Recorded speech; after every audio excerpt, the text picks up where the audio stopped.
Ladies and gentlemen, welcome back to the 2025 Pan American Mixed Endurance Series sponsored by S Hotel.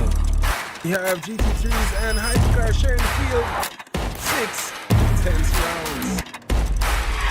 And that is Jaden Harrison sizing up and moving now and moves to the inside, and there's contact. And we're off to a cool start. Omar Scorcio sitting in the slipstream, and it will be a drag race now down to Sunset Bend by turn 13.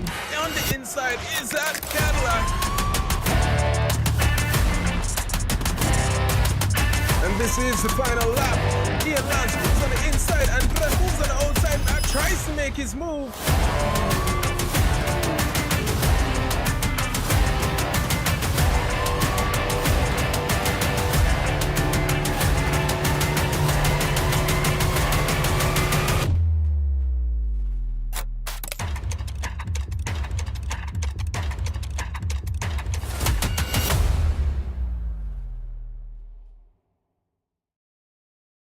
Hello, everybody, and welcome back to another wonderful round brought to you by the Jamaica Simulation Racing Association and our lovely sponsors at S Hotel. Thank you very much for joining us, DK Brown, Pie Dad, LaPera, a piece of Reese's, and I know I'm missing someone, Dan Vel 37.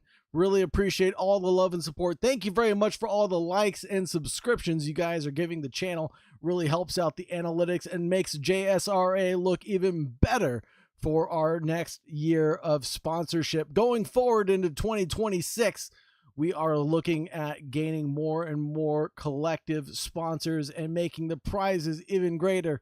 Without any further ado, let's take a look at where we've been and where we're going to be going to next. For the 2025 calendar in September, way back when, we were at Spa-Francorchamps for round number 2. We were at Imola for a sprint race. For round number 3 in October, we're headed to Sebring for our endurance event, and Interlagos will be the sprint event. Headed back into the endurance round format, we're going to be going into round 5 at Circuit de la Sarthe for our endurance event on November 7th after a 1-week break period. Round 6 will be at Silverstone, and that'll be the sprint finale on November 14th, of course. Looking forward at JSRA and the number of people that have signed up so far, it is awfully tight at the top of the charts. We have Moss and Wallace with Team JSRA with 60 points. Right behind them, it's going to be Eaton and Charles with 50 points for 7 Mile Racing. Mora and Escorcia for Cross Racing with 47 points. 44 points for Pina and Jackman. P5 is going to be Brando and Vicente de la Silva for GT Panama with 34 points. Brian and Eastman for Ken Racing with 30 points. Lance with 23. Garcia and Quevedo with 22 points. Plummer with 21 points. Narce and Dyer with 17 points. Robinson and Swoby, for Jamming Racing with 11 points. Harris with 9 points. Martin with 1. Daniel and Harrison with 0. And Keller with 0. Tied for 14th position currently.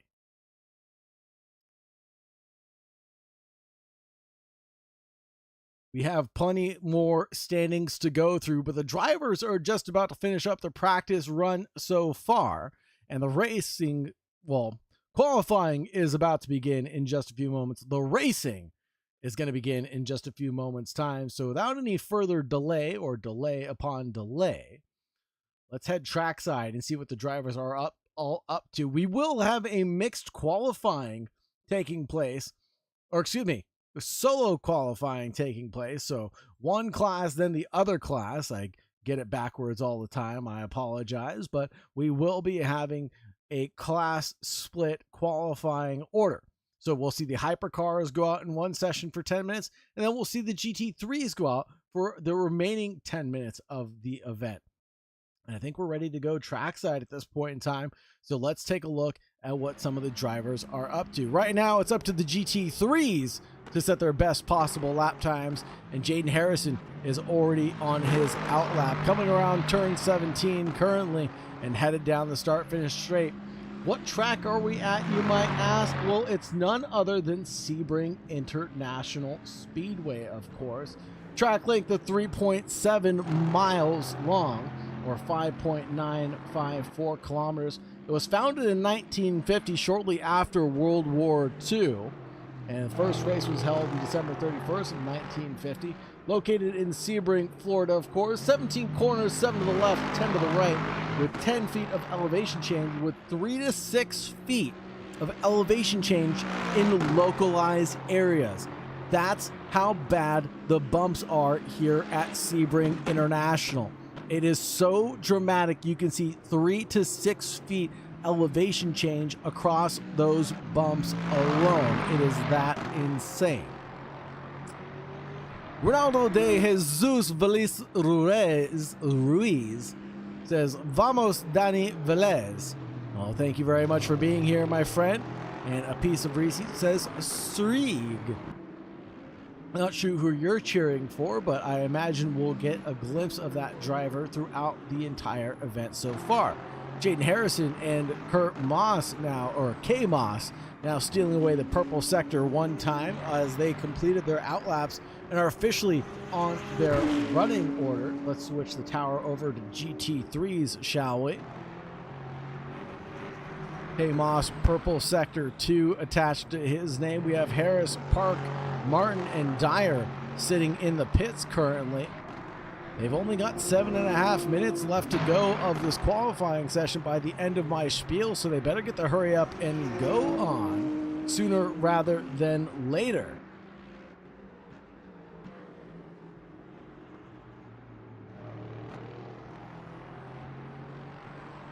A couple of keys to the race here at Sebring International will be number 1, of course, master the bumps here at Sebring. K Moss gets his purple sector time stolen away from him as Harrison takes that provisional pole time, a 2:03.064. Moss, 4/10 off the good of Harrison out in P1 Swoby, excuse me. I'm going to get pronunciation wrong all night long. I apologize in advance, but you guys correct me in the YouTube chat, correct me in the DMs, High 1908 or Sagar Bakshi in the JSRA Discord channel. If you're not part of the JSRA Discord channel, make sure you go ahead and join. That way you can get involved in all of the action that is taking place. We got times trickling in right now. Let's give a quick rundown of those before we get the keys to the race going. 2:03.5 for Moss. Wallace with a 2:03.6, 2:03.9 for Wallace. Ooh, we got people getting bumped back already as Cesar Barahona with a 2:03.6 bumps back Wallace into 4th place. Ooh, I'm going to get this one wrong. I got to look at my notes to get the name pronunciation right. Stand by. Rohi Robinson with a 2:03.9, 2:04 for Roger Keller. Ricardo Swoby with a 2:04.8, 2:04.9 for Brian. Doughton with a 2:05.1, 2:05.3 for Titus.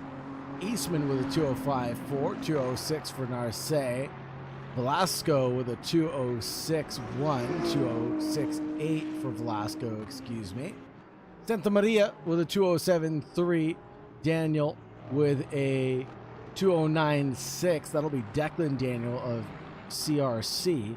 Sebastian Rodriguez with a 2:10, and Harris and Martin not setting times indicative of their best yet. Into the pits goes Wallace at this occasion. Moss finds himself with a 2:03.5, slight improvement, but so did Harrison with a 2:02.7. Taking a look at Cesar Barahona right now.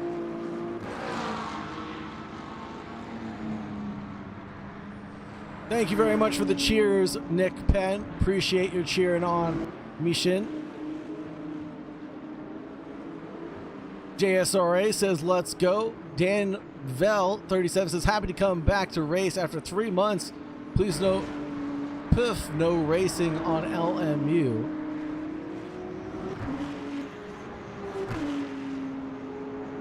Harrison is an alien, absolutely. I've seen him race in the Porsche Cup on other leagues, and the guy is fast in any simulator that we throw at him. 4 minutes and 20 seconds remaining on the clock, folks. Not too much time to get these laps in, so to speak, so the drivers better get the hurry up and go on, start slapping their ponies in the derriere and get them rolling down the Ullman Straight, because the hypercars are getting ready to roll out next. Looking at the GT3 times, it's awfully close. We've got 1 second separating the top three, but the mid-pack is kind of where it's at right now. We got Wallace 1.2 back and all the way down to Titus in P8 1.8 seconds back. So we're seeing a 6/10 gap or margin between P4 and P8 as well. Swoby 2 seconds off the good, all the way down to Eastman 2.7 off the good, 7/10 there. Then we see Narce 3.3 off the pace, and Velasco 3.6 off the pace. Santa Maria, Rodriguez, Martin, Park, and Dyer gotta get their hurry up and goes on, as it looks like that was just an outlap for Martin, but Martin's back in the pits, hopefully not dealing with some sort of technical error or mechanical failure. I couldn't imagine this early on in the race, hopefully. But Cesar is actually going quicker right now than his previous personal best, coming down the Ullman Straight now. And you'll see the endurance pit road that we just passed. And now he's coming in towards turn 17. He is bouncing and jittering all over the place, gyrating that BMW through the final corner, heading all the way out to the pit wall. And will it be a better time? It will be. Up into P2 goes Barahona in front of Rohe Robinson and K. Moss.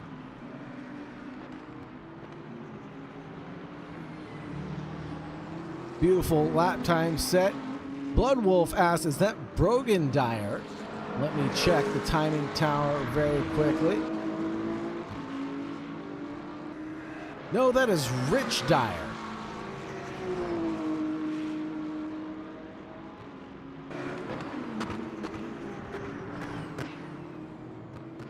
Pretty amazing lap times being set by these drivers down into the 202s for Harrison.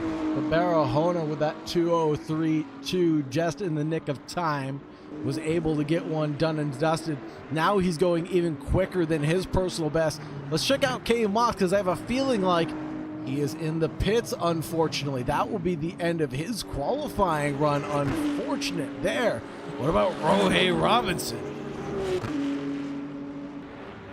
He's improving half a second gain through Sector 1, nearly a 10th through Sector 2. Now, Sector 3 is where it all matters the most, coming through the big sweeping corners, on through Lamont Corner, on the back straightaway. The Ullman Straight is where you'll make your money, folks.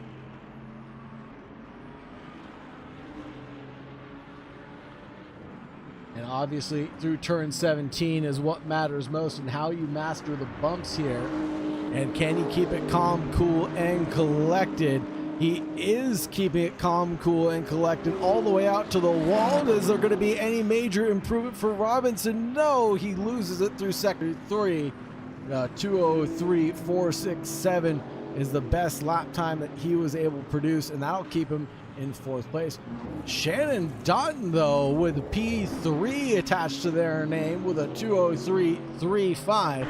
Right when it mattered to get that one done, they were able to pull one out of a rabbit's hat, for sure. Thank you, A Piece of Reese. I thought it was Kurt Moss, but didn't want to presume anything. I've raced against Kurt Moss in many leagues a long time ago, and glad to see him back on track. Glad to see him still racing. I'm just a washed up racer now turned commentator, so of course it's Great to see familiar names on the racetrack once again. DK Brown says the white AMG looks amazing. It really does look amazing, especially here at Sebring. Seen some amazing liveries here tonight. One of them that I'll highlight really quickly is going to be Jaden Harrison's. That thing looks absolutely stunning right now. And of course, plastered all over the side and the front nose with the sponsor of this event, S Hotel.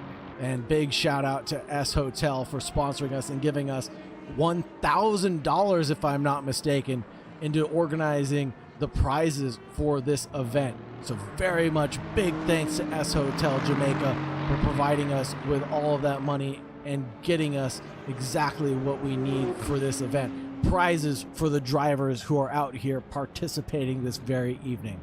That'll be it for the qualifying order for the GT3s currently. Harrison, Barahona, Doughton, Robinson, Moss, Daniel, Wallace. Moss actually jumps up in front of Daniel just in the nick of time, getting that lap completed. So 6 going to Moss. Daniel, Declan getting thrown down into 8th now as Rohan Harris goes up into 6th. Ricardo Swoby in 9th. Titus in 10th. Keller in 11th. Brian in 12th. Eastman in 13th. Narce, Rodriguez, Santa Maria, Velasco, and AJ Martin. Now it's time for the hypercars, folks.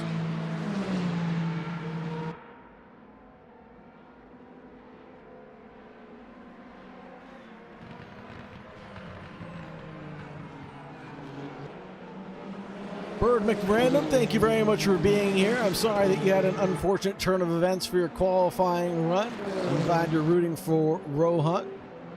The AMG livery is from the Iron Lynx team. Good to know, Blood Wolf. You know better than I would, at the very least.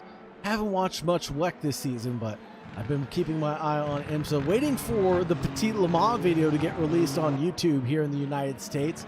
That way I can watch it ad-free with the IMSA radio announcers. I don't have to watch the NBC broadcast, which absolutely is terrible.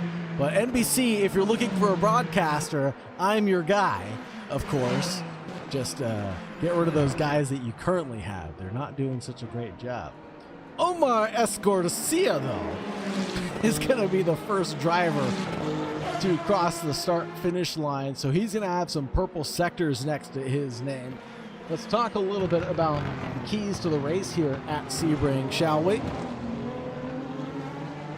Mastering the bumps in the track surface, Sebring's surface is a mix of old concrete and asphalt, with significant bumps in key areas like Turn 1, Turn 7, the hairpin, Turn 17, Sunset Bend.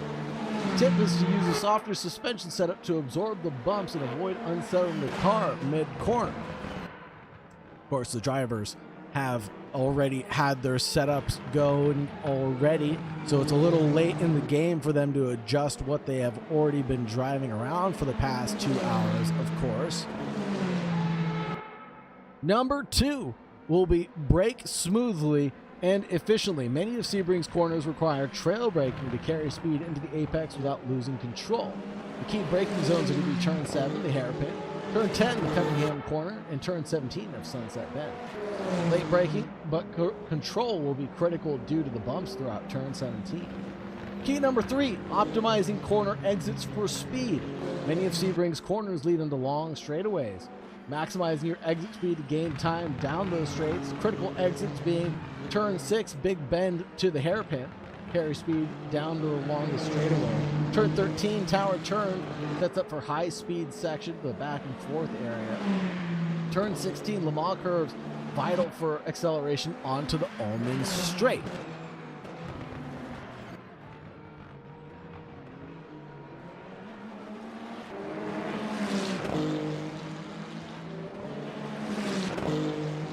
Omar Escorcia going faster than he was by half a second on that opening lap of his. Definitely getting the tires up to temperature first being the first thing that you're going to need to do for these types of events. We will have an hour and a half of running, so expect to see some pit stops taking place here. And we'll do our best to keep an eye on those pit stops as well.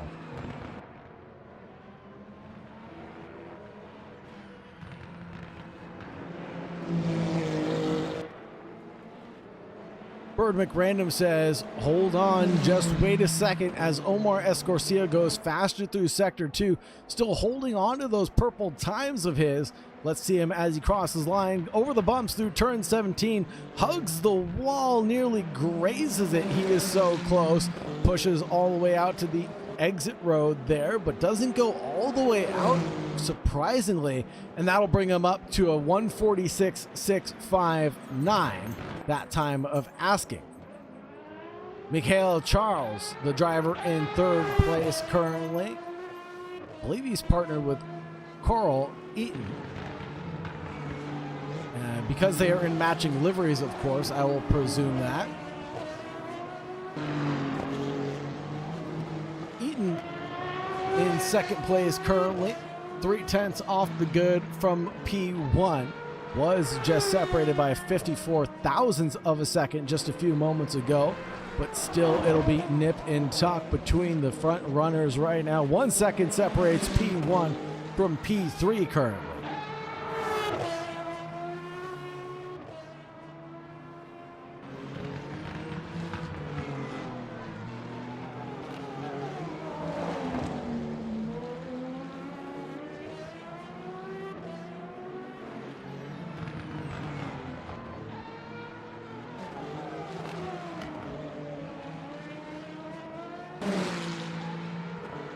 Take a look at Carl Eaton. He's not going to improve at this time of asking. Let's check in with Mikhail Charles, who's in P3. Was able to improve through sectors 2 and 3. Not really any improvement through sector 1, and that's where he's going to try to master those bumps coming in through turn 1. A little kiss on the grass there is going to slow down his charge. Let's see if he's carrying any more speed driving that 868 car around. Still resting his head in third place, and we might switch over to another driver very quickly, as Ian Lance is the driver in fourth place driving a Ferrari. Slow through sector 2, but enough improvement through sector 1 and sector 3 could drive him forward. Not enough on that time of asking. Raven Plummer, though, gets close to the walls through turn 17, mastering the bumps as best as they can, driving the Hertz Team Jota vehicle. Gets to the line. Raven Plummer is in fifth position with a 148.333, and that time will stick to the board for now with 157 left to go. These drivers will get one lap plus one more.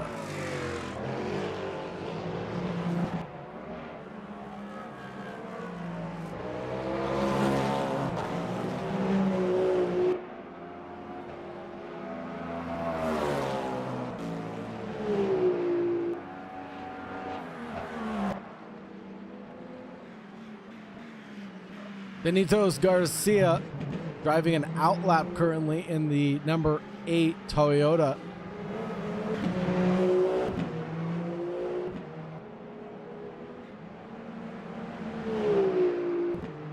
Checking in with Javier Brando, who's not going quicker through sector 1, unfortunately. Let's check back in with Carol Eaton. No improvements to be gained through sector 1 still. 3.3 off the mark on that lap alone. Trying to come around for one more crack at it, I would imagine. Let's check back in with Omar Escorcia, who's going even faster through sectors 1 and sector 2 right now. Gaining nearly 0.2 of a second, gets to the line. That 146.8 turns into a 146.2. And that will conclude as Omar Escorcia's opportunity to get pole position. And that time might stick to the board, as Carol Eaton really going to have to try to push this vehicle as hard as possible. The V12 Aston Martin. This darn thing looks like a spaceship right now. Sounds absolutely terrifying to drive, and it looks terrifying to drive as Carol has a big drift coming through turn 3 and on our way down the back straightaway in through Gurney Bend and the hairpin turn.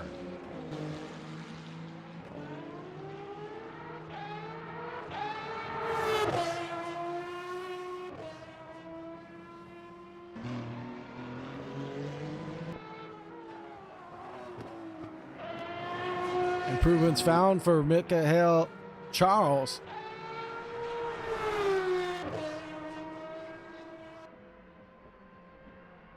How much is enough, though, for Michael?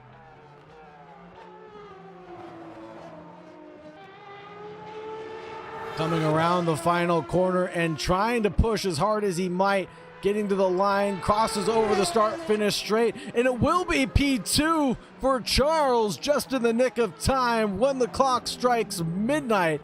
He's doing pretty well for himself, just 65 thousandths away from Omar Escorcia's time.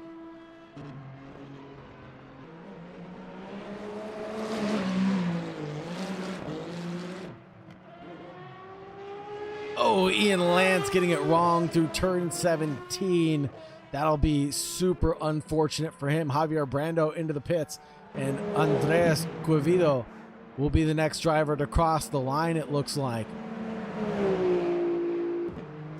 DK Brown asks, how can one get a chance to participate in these events? I believe Stephen Stewart said it the best. It'll be joining the Discord first, and all the information is in the description down below. I think Steven is actually looking for more drivers and hopefully gaining more and more traction for the next season as well. So you're more than welcome to join and get situated with our championship that we're running. That'll be it for the qualifying run, folks. Waiting for the official results to come in, and then we'll get them posted on the screen.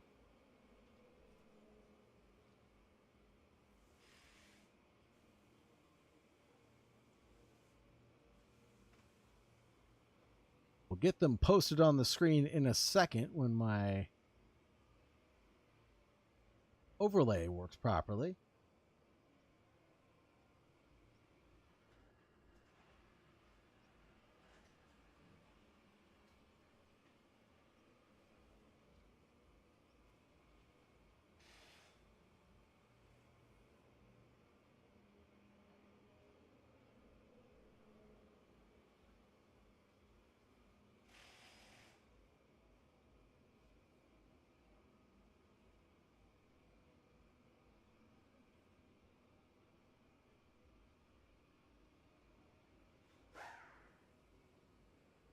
Apologize for that brief glimpse behind the scenes, folks, as I had to reorganize things on OBS. Omar Escorcia in P1, Charles in P2, 65 thousandths separating them up at the front, the tip of the spear, the sharp of the knife. Carol Eaton, 7/10 back. Ian Lance in 4th place, Javier Brando in P5, Daniel Velez in P6, Raven Plummer in 7th, Denitos Garcia in 8th, Bruce Pena in 9th, and Andres Quevedo in P10. Teams and drivers go to the grid for a race start. Looking at the GT3s, it doesn't look like the information is coming through, unfortunately. So that'll be it for the session results, folks.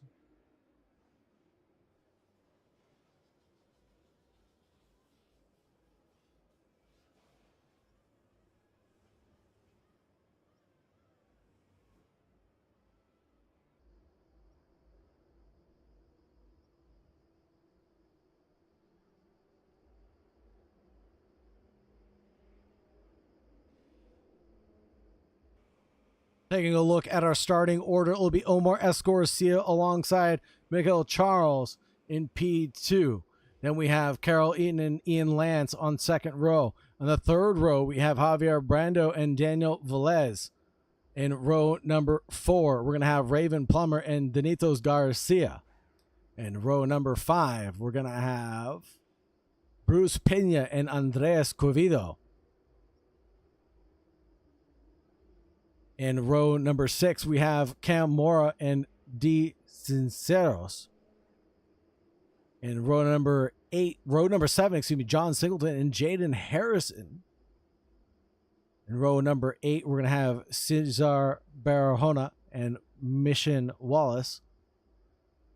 Shannon Doughton in row number 9 against Rohi Robinson. Rohan Harris next to Kay Moss in 20th position. In row number 11, Declan Daniel and Ricardo Swoby. Row number 12, Matt Titus and Roger Keller. Row number 13, Nathan Bryan and Kaimani Eastman. Formation lap has started. Row number 14, Julian Narcé and DeVille Park.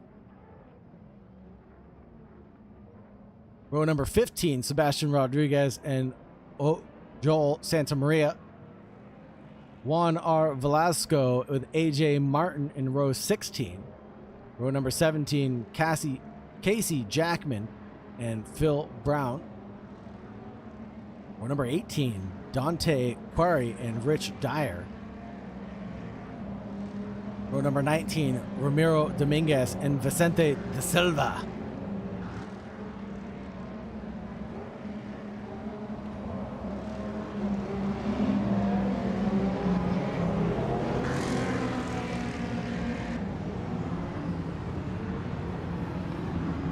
The formation lap is underway, folks. Side by side, 2x2, Noah's Ark formation, whichever way you want to call it. The drivers are getting ready to take the green flag, folks, and we're green running for the 1 hour and 30 minutes of Sebring, folks. Side by side, 2x2, as we enter corner number 1, a big leap to the inside from Carol Eaton on Charles out in P2. We are still 2x2, a little further back down the grid.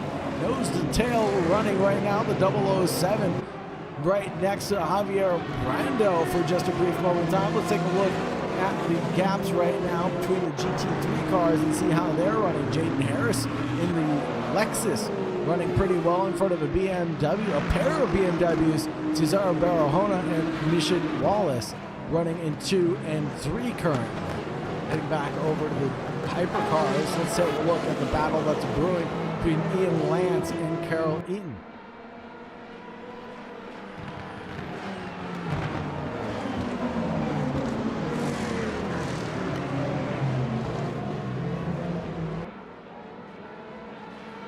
Cheers for Daniel Velez, the car who's actually behind this duo right now.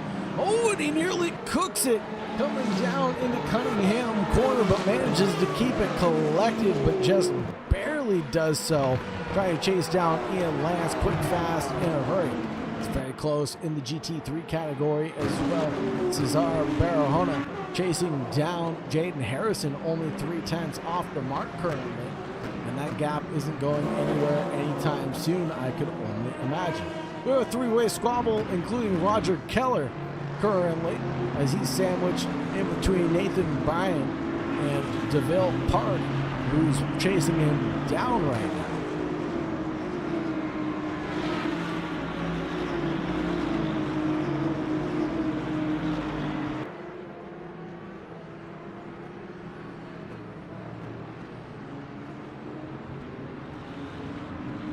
Coming through turn 17 for the first time of asking, DeVille Park almost runs into the back of Roger Keller this time, but narrowly avoids doing so. That'll be the GT3s crossing the line, of course, right behind all of the hypercars by nearly a second or so. Now we're going to go fully side by side with Mikael Charles and Omar Escorcia going down in towards the hairpin corner, fully side by side. The Ferrari on the inside line, the 868 cutting across the tarmac right there. They're going to get a little bit of dirt on their tires potentially, and all this battling is going to allow Eaton to catch back up. Look to the inside from the Aston Martin Valkyrie. He's there driving the 7-mile car, and he's closing down the gap pretty steadily. Again, all this battling that's brewing up between the hypercars will slow them down pretty significantly and allow Carol Eaton to catch back up. But there goes Escorcia off a little bit too wide at Cunningham. And that will allow Carol Eaton to just walk right on by. No, excuse me, Charles to walk right on by. Carol Eaton is the car behind Escorcia right now.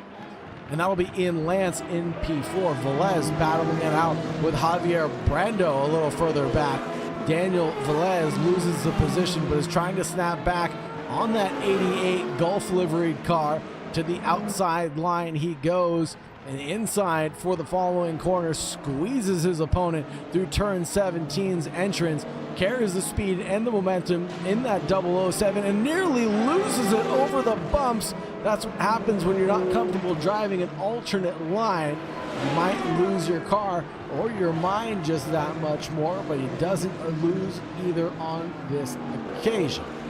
Checking back in with Shannon Doughton, driver in 6th position in the GT3s, getting chased down by K Moss, or chasing down K Moss in P5 currently, the driver out in front.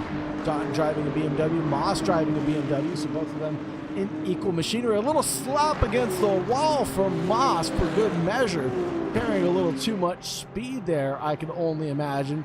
This will allow Doughton to catch back up and perhaps take another stab at it, going down in towards the hairpin corner.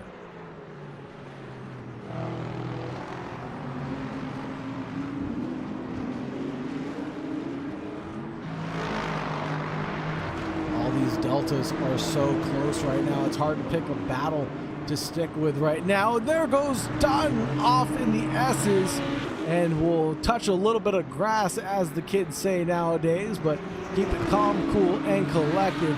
And let's check in with Nathan Bryan and see if he's able to get past Don as well before we get to the hairpin corner. It will be, but Don goes for a late braking maneuver on Declan Daniel, able to secure themselves that position for now.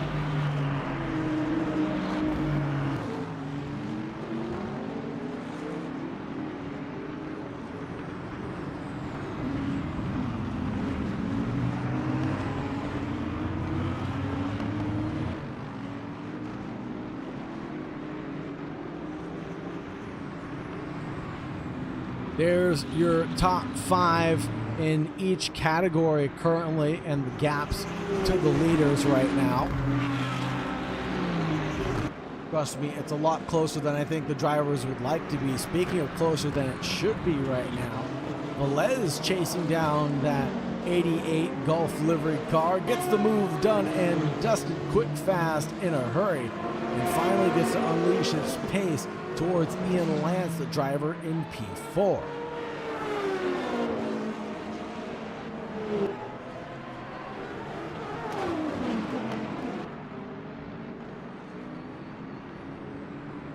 Nathan Bryan leads over Shannon Doughton currently. Battle for 7th and 8th is brewing up to be something, but let's look forward at the battle between 6th and 7th, shall we?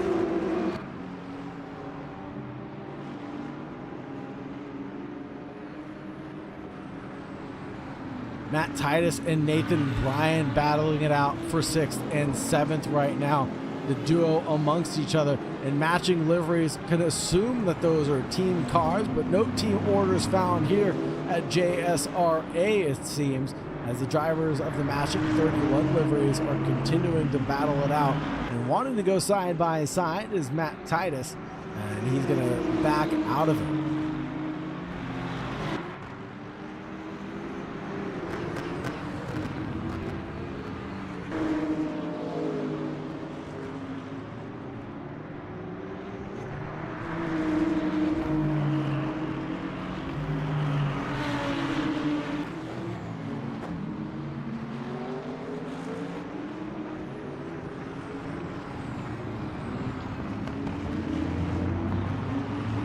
Garcia falls back to around 2.7 seconds from Charles, out in the lead of the race, but the gap between Carol Eaton and Ian Lance is closing down to just a quarter of a second. We want to stay glued to this one because this is one of the closest battles on track right now, separated by just 0.2 of a second between the two of them.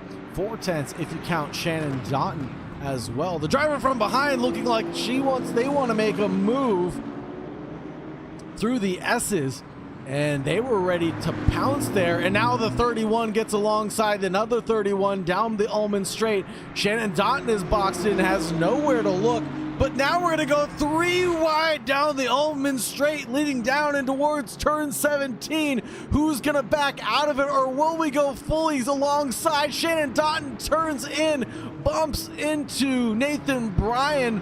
Titus secures that position back. 6th place is his for now, but there goes Declan Daniel lurking in the wings, also waiting to pounce at any given opportunity. Looks to the inside line, coming down through turn number 1. Can't find an opportunity there, no daylight exists current. Now another opportunity does present itself though, as Shannon Dotton goes off and touches some more grass right now. Falls a little worse for wear and down into 9th position for Dotton.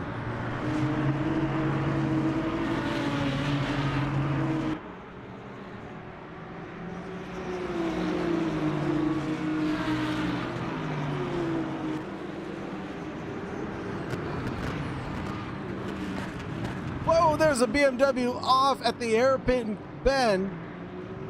Rejoins the racetrack right next to Dotton though, and falls back on the rejoin. That was a late break for certain. A little too late for comfort even. Declan Daniel inherits P7, Shannon Dotton inherits P8, Matt Titus now in P9.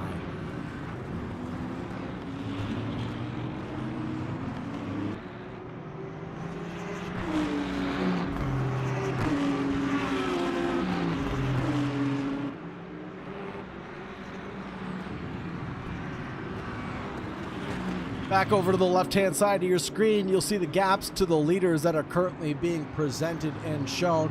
Let's switch over to Ian Lance as they're trying to shake things up with Carol Eaton right now.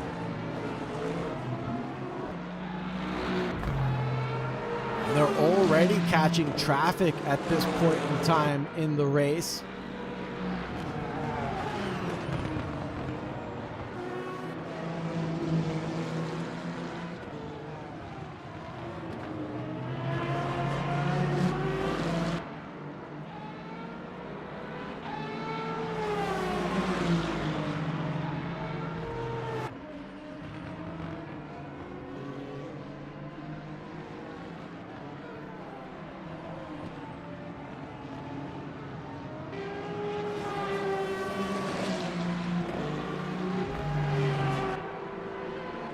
Let's take a look at the running order right now. 1.1 the gap between Ian Lance and Carol Eaton now. It's really just becoming something that might be unachievable to recover from as the 83 goes off at corner number 2. Barely able to keep it together on that rejoin, but manages to barely do so. That's really going to hurt their lap time, at least this time of asking, but they're still closing down the gap on Carol Eaton out in P3 somehow, some way. It's absolutely crazy how much pace Ian Lance has got despite making mistake after mistake right now. 9/10 of the gap currently. Let's check out Raven Plummer, the driver of the Earth's Team Jota vehicle, as they chase down Javier Brando. One thing I do want to talk about for all the Velez fans out there, I'm not keeping my eye on it, but I'm keeping my eye on that gap. It was around 4.5 seconds to Ian Lance. It's come down to just 3.8 seconds. The driver in 5th place is closing down on Ian Lance currently. So we'll have to keep an eye on him and see how his race improves going forward. Of course, virtual energy being something to discuss during these long endurance races. We're going to have to see if some drivers are out there fuel saving or not. Potentially some drivers can have a shorter pit stop than others. Other drivers may go for a 2 pit stop and just continue to push their little hearts out. Time will tell what they decide to do, but for now, it's all push mode from the front runners, it looks like. Lap times down into the 147s and 203 respectively for the GT3 category. the 6/10 gap between Raven Plummer and Javier Brando is closing down a little bit. Lap traffic giveth, lap traffic taketh away. Not on this occasion, as the Skechers mobile gets out of the way and forces a side-by-side between the Ertz Team Joda and the Gulf liveried 88 through turn 1. Turn 2 changes things up as the Ertz Joda car turns into a bicycle just momentarily as it mounts the curb. It got a little airborne there, enough time to be served wine on that flight.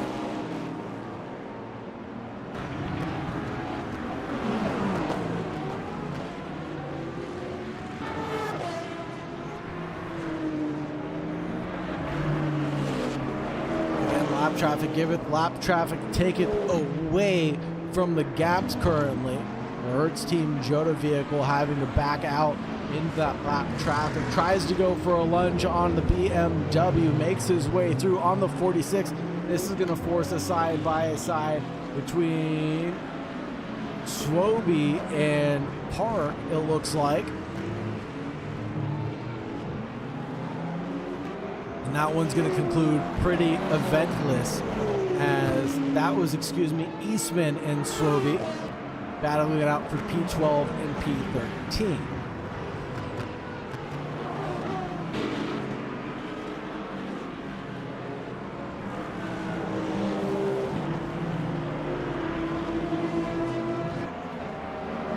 Aiden says his money is on Mikael. Well, put your money where your mouth is, sir. I wouldn't take that bet any day of the week, as Mikael Charles is leading by 4.6 seconds currently. Whoa, what happened to Jaden Harrison? Down into 5th position for the driver that started on pole. Cesar Barahona is a driver in P1 currently, followed by K. Moss in P2, but not for long, as K. Moss quickly backs out of that battle into the hairpin corner.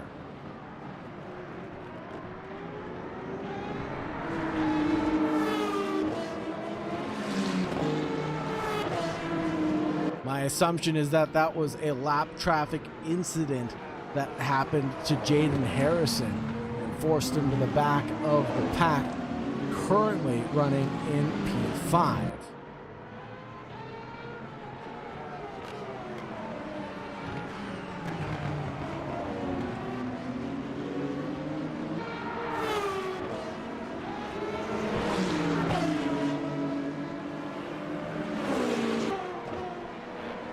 Something to be said about multi-class racing being the most exciting racing that ever was. Watching cars in one category battle it out while another group of cars in another category also battle it out at the same time on the same asphalt during the same hour and a half makes for a very exciting race. We're only 17 minutes into this event and I am exhausted, folks. We've got another hour and 13 minutes left of this event left to go, and I'm sure the drivers are feeling just as exhausted as I am right now. To the inside line goes the 823 on Cesar Barahona, and covering off that inside line going down towards turn 1 is going to be Barahona, but now not covering it off well enough because K. Moss is looking like he wants to pounce coming through 1. Doesn't quite go for it there. Barahona touches a little bit of that dirt there on the runoff of turn 1. We'll call that Daytona Beach sand or Sebring sand.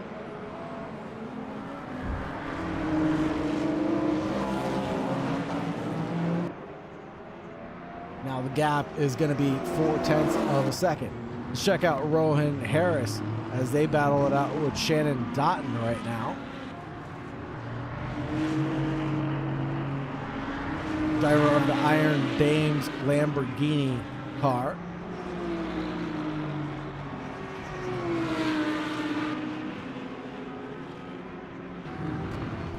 That'll be Rowan Harris.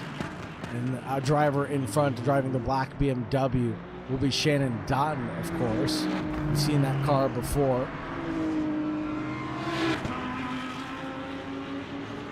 We're seeing it again. Where did Shannon Dotton disappear to in the blink of an eye? escapes up the road by nearly an entire second there. Really doing very well for themselves right now. Very surprising. Good driving out of Shannon Daughton to escape the clutches of Rowan Harris. Quick, fast, in a hurry.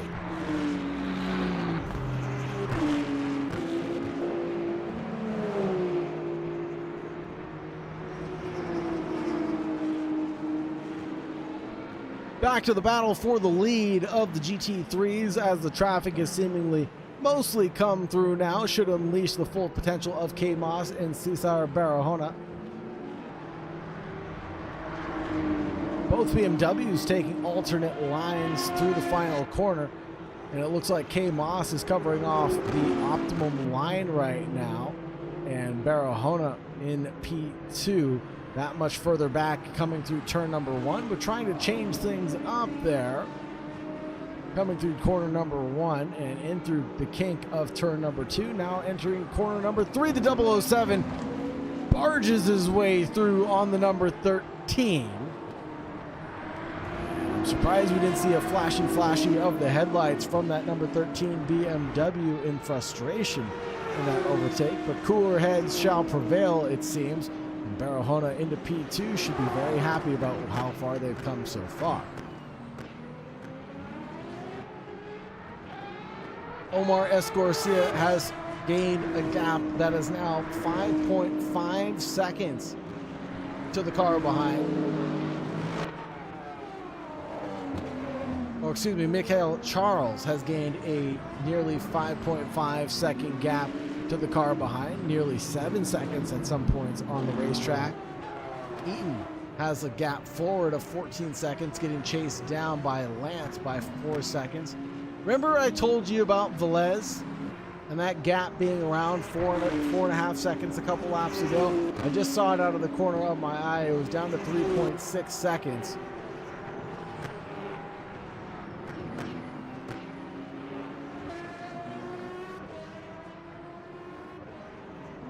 As the timing has a bit of a moment there and gets collected one more time. We're going to check in with Declan Daniel, Shannon Daughton, and Nathan Bryan. Drivers running in 6th, 7th, and 8th right now. Bryan leads Daniel over Daughton. We've seen them battling before. We'll see their battle resume here and now. There goes Daughton to the inside line, makes a peek at turn 17, makes a glance back into the racing line, shoves their nose back in towards turn 17, forces Declan off the optimum line, and then gets fully alongside, probably setting themselves up for turn number 1. Shannon Daughton gets single file for the order of the day currently. Steps out of line once to take a peek to the inside of turn number 1. Steps out of line again for the entrance, actually. Turns in a little bit quicker than the number 27 of Declan Daniel.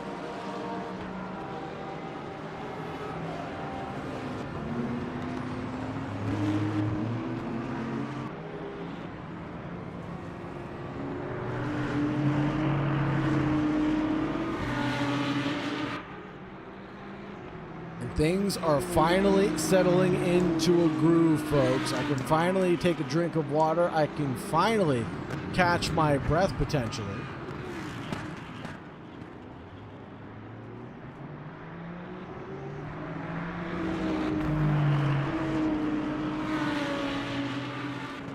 The action thus far has been absolutely phenomenal. Big shout out to our title sponsor, S Hotel Jamaica, who have provided us with the money that we needed for prizes for this event. So thank you very much to the S Hotel, that title sponsor of ours, to provide us with excellent commentary and get us the prizes that the drivers deserve for participating in such a wonderful championship. If you're interested in being part of JSRA and being in this mixed endurance championship, we're only into round 3 so far. So there's plenty of time left in to get your numbers up. Go ahead and check the description in the link below. Join the Discord, message an admin, and there you will have it. A piece of Reese asks, what happened to Harrison 1st to 5th? I know, we must have missed something happening through the first pass of lap traffic, it would seem.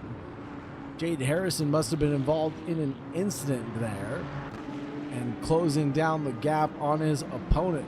Mission Wallace, though, being chased down by Jaden Harrison, gets pushed out wide a little bit through corner number 1. Jaden Harrison finds a way through needle threaded on that occasion. The 5th place driver finds P number 4. Mission Wallace, the driver in P3, currently now under threat from Jaden Harrison, the provisional pole sitter.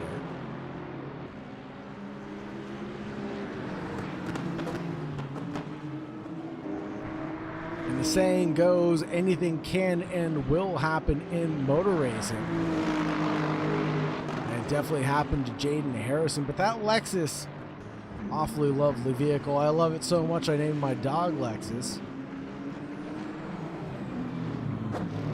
Jaden Harrison definitely has the pace to catch back up. Fastest lap being a 2:03.0 compared to Mission Wallace, a 2:04.649.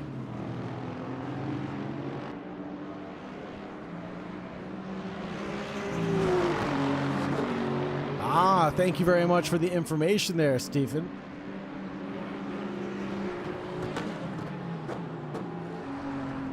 And oh, that's a big drifting moment. Holy Toledos are out and collected Jaden Harrison in there. Super unfortunate touch in the rear end of Jaden Harrison, forces him to go back into P5. Did he get his car collected again? He did, but he has to do all of that work one more time to catch back up to Mission Wallace and Rohit Robinson.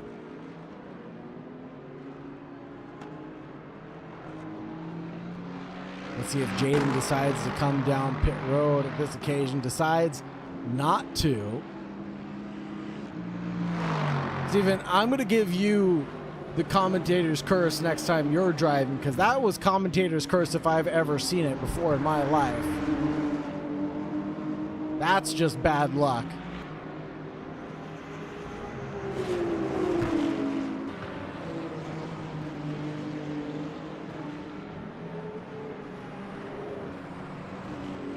Now we're looking at the Eastman leading Swoby in Park battle. This is Park and Swoby side by side.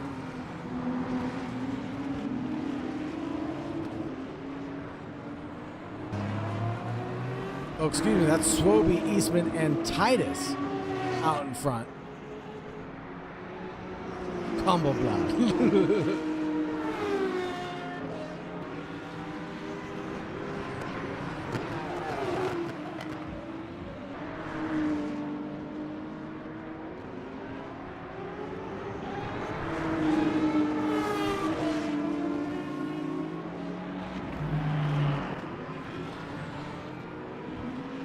Lap traffic again for the GT3s, or for the hypercars, I should say. Lap traffic becoming a thing for the hypercars, and the GT3s are going to be the next victims. Very clean race so far. The hypercars have been very respectful of the GT3 battles that have been going on.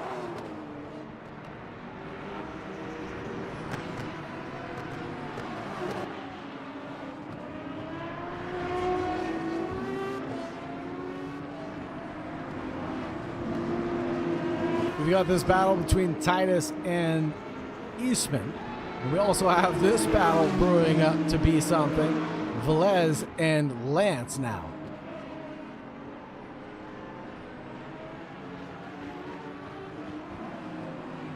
Coming through turn 17, it looks like Ian Lance had a bit of a lockup, but a bigger lockup for Velez on that occasion, and touches the wall just barely, driving the 007 Heart of Racing Aston Martin. Gets the car rolling again, and Velez is in 6th place. Trying to cover off the inside line the best as possible for the Hertz Jota car of Raven Plummer, but can't box him out too far there. Raven Plummer finds the optimum way by.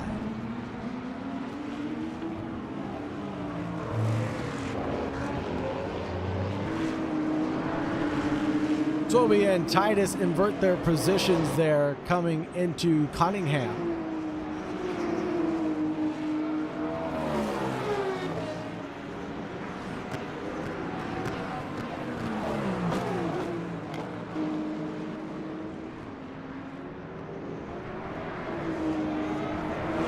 Eastman up the road by 1.3 seconds currently.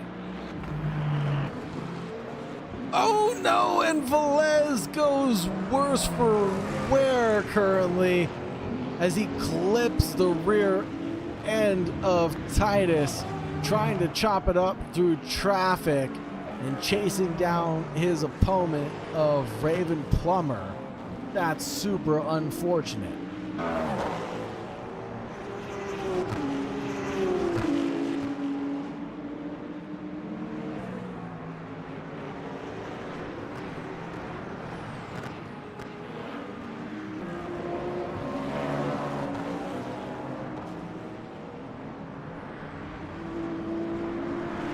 Battle still here in GT3 between Titus and Swoby.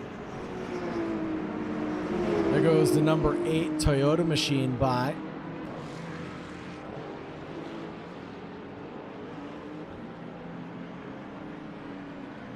Whoa, big wiggle for the 31 on the inside. The 46 has to yield the inside line.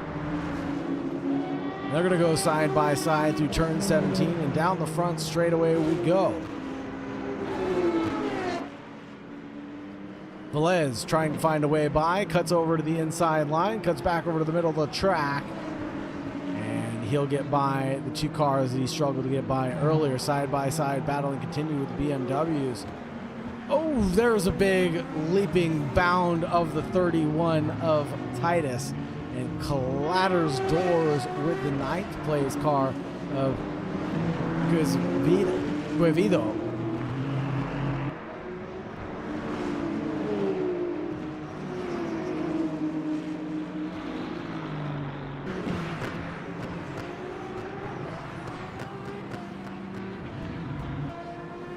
.46 chasing the 31 now.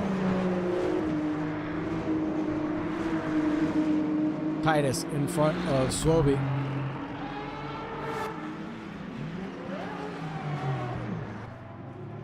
Jackman and Rodriguez going side by side. The flashy of the headlights in frustration from the car behind. That will be Casey Jackman, it looks like. Looks to the inside line for the entrance of Cunningham. Makes a leaping bound move, door bang galore, and that'll be Joel Santa Maria getting sent sideways on their own. It looked like a little lockup of the brakes sent him round.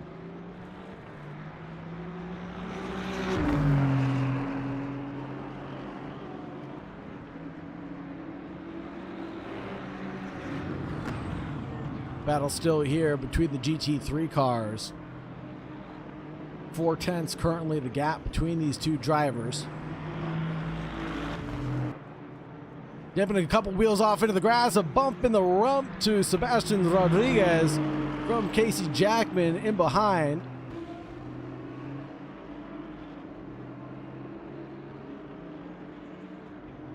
Coming down in towards turn 17, it'll be nose to tail between the 46 and Casey Jackman's Aston Martin, the 59 numbered car.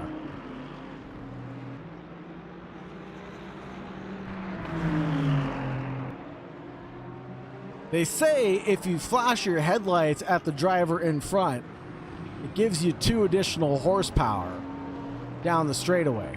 I think that's what Casey Jackman's trying to extract by flashing his headlights so frequently.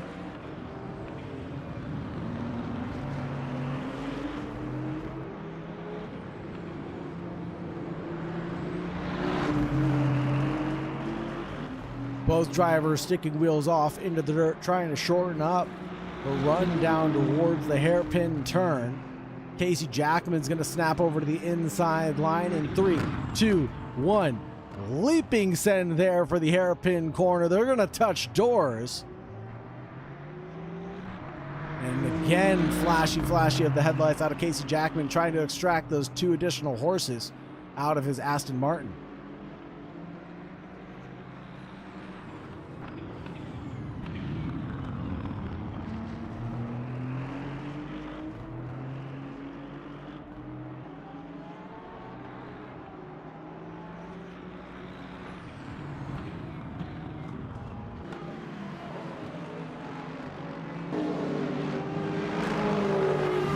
Switching over to Daniel Velez here as he battles it out with Andreas Gavillo. Both drivers trying to find their way through on the traffic in front. Looks like Daniel Velez is being extra cautious here and goes over the dirt, diving bomb there between whom is that in the GT3 category? Was that Mission Wallace? And yes, that was, and that will be the 31 of Rohi Robinson.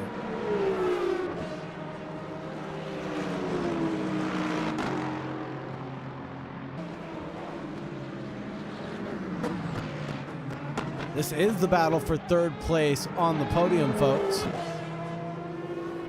And Jaden Harrison has caught up to this pack of drivers. He's only down 9/10 of a second, still holds on to the fastest lap of the event so far with a 2:03.084.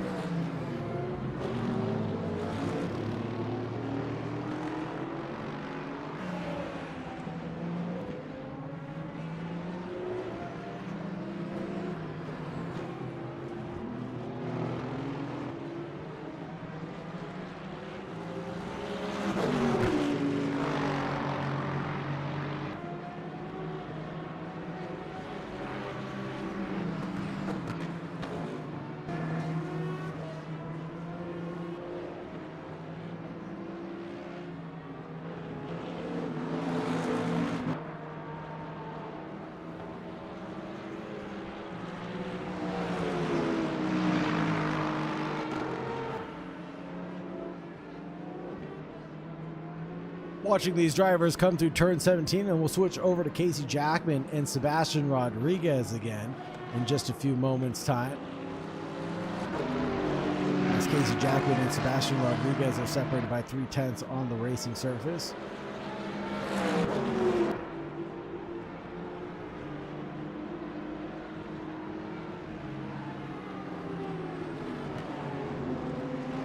Aiden in chat says, I have faith in Jaden Harrison.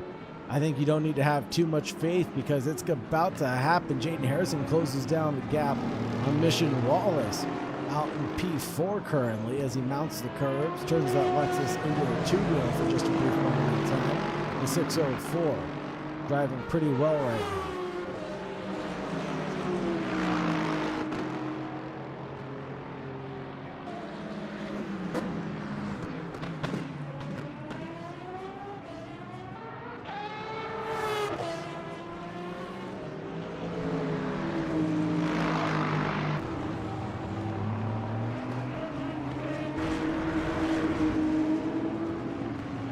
Titus chasing down Park right now. The battle for 11th and 12th still on for good measure.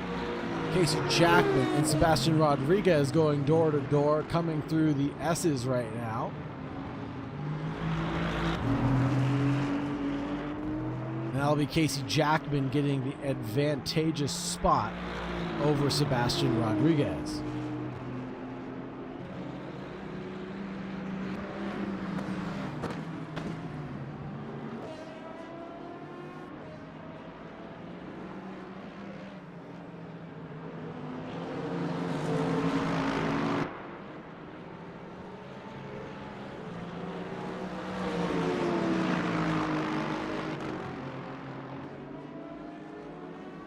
Mission Wallace chasing down Rohi Robinson, the driver of that white AMG out in front.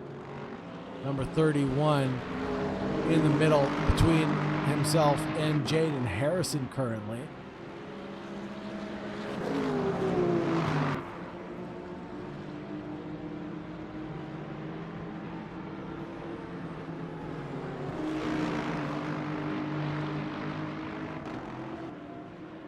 Jaden Harrison dipping a couple wheels off into the grass at the exit of turn number 1. Will definitely compromise his run coming down into the hairpin corner.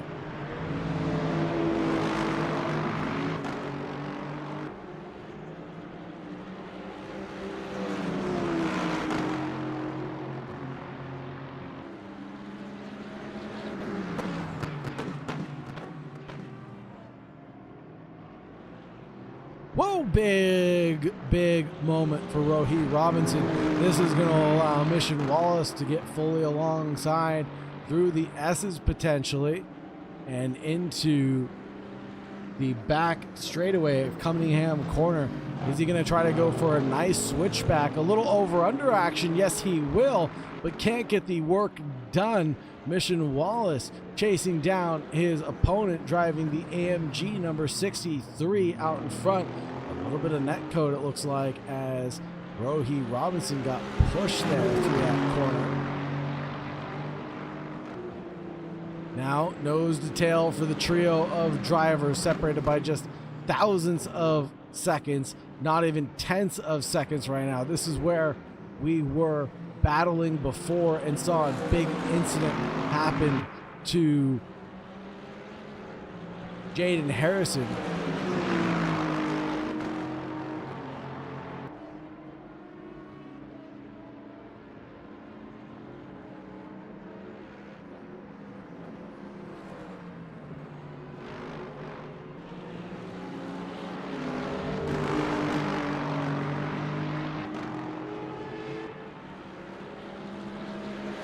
Trying to get a little bit of slipstream here, a little bit of bump drafting for good measure from Jaden Harrison. Flashing of the headlights out of Jay. Coming in towards turn number 1 on that BMW in front. This is an epic battle for sure. Let's listen to the sights and sounds as the hypercars try to make their way through.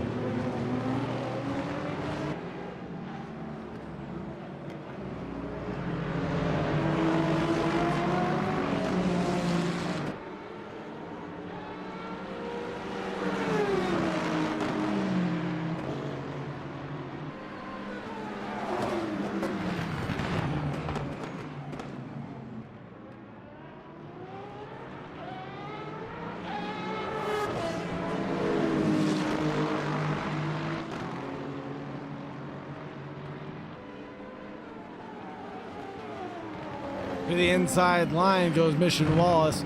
Can't make a leaping jump at it just yet. He was a little too far back on that occasion, but lap traffic giveth, lap traffic taketh away on that occasion. Mounts over the curbs and bumps the 61 out of his way. The 31 gets his elbows out for racing. And now Jaden Harrison is in 4th position. Now trying to get by Mission Wallace. And he does get by fairly reasonably quick there, as the 31 probably was thinking, I should wait up for that guy, but did not do so. Still battling for a podium, still battling for bragging rights among your friends.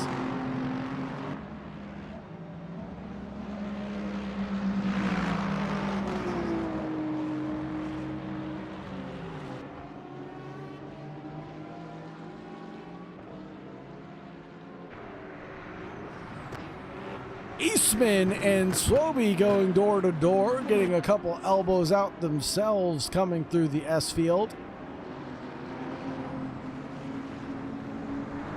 And they're fully alongside down the Ullman straightaway, and that'll be the 88 Gulf livery getting by.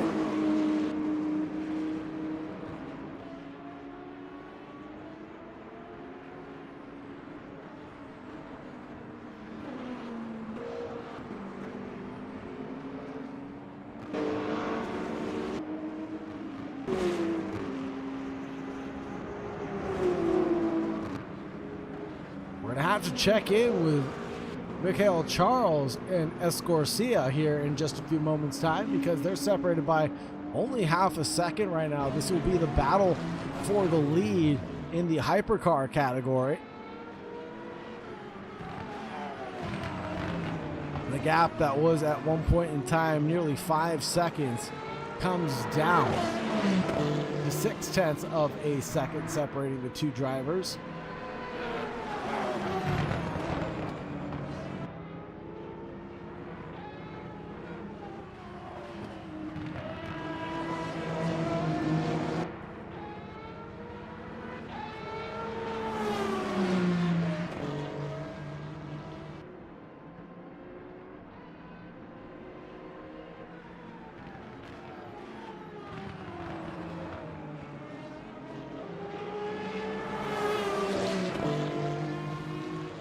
1:46 remaining on the clock, folks.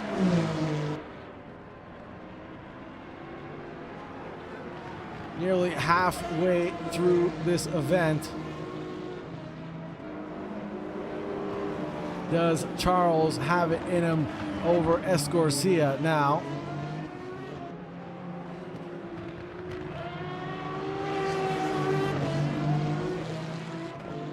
Oh no, Jaden Harrison back down the order he goes, yes. Into 5th place behind Rohi Robinson.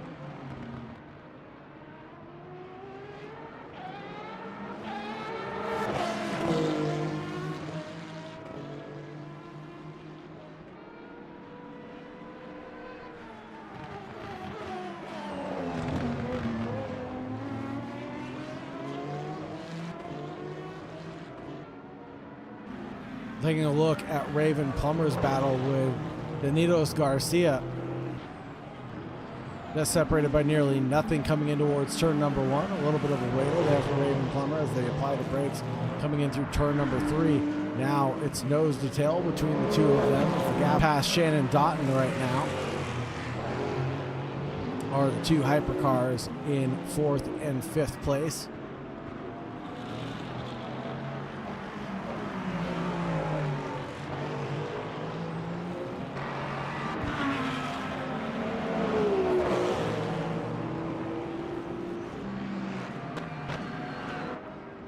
Gap comes down between the leaders in the GT3 category as Cesar Barahona comes down into the pits. Pit calls for Barahona, Moss, Robinson, Harrison, Harris, Shannon Doughton. Pretty much everybody right at the halfway point of this event are deciding to take their pit stops now. Raven Plummer into the pits also at this time of asking, splitting this one immediately down the middle of the event. Rohan Harris into the pits, Shannon Doughton into the pits, Cesar, Hey Moss, Kaimani Eastman. We have tons of pit stop calls currently being served.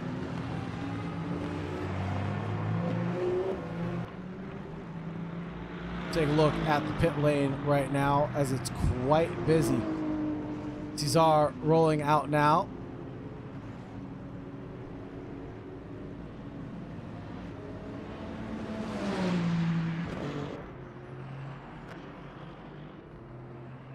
Right behind will be K Moss.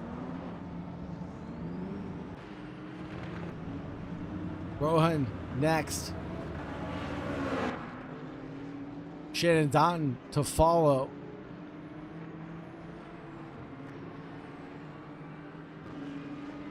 And that will be Jaden Harrison also out from the pit stops now.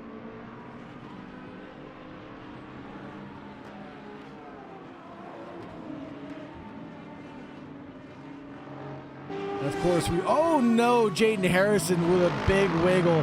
Tank slapper sends him right into the wall at turn 17. And man, Jaden Harrison just cannot catch a break right now. Aiden asks what happened to Jaden. Jaden lost force feedback, lagged out a little bit. A couple accidents sent him backwards. He's just not having the luck come into his favor tonight. Unfortunately, as the sun sets on Sunset here at Sebring, Jaden Harrison's race could not have gone any worse for him tonight. But you have to give credit where credit is due because the man is still out on track, trying to do his darndest to get as many points as possible. Some drivers still have yet to pit. Mission Wallace now into the pits. Swoby into the pits also this time of asking.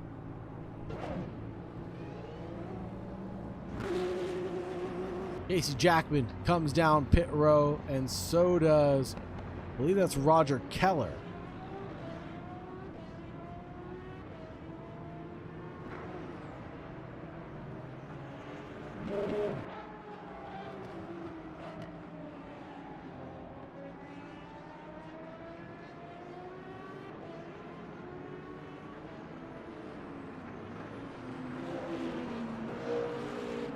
Ooh.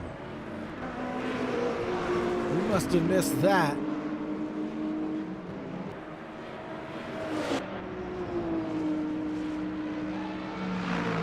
Cale Charles killed himself in a blue flag. Can he catch back? We're hoping that he can challenge Omar Escorcia, as Escorcia's into the box now.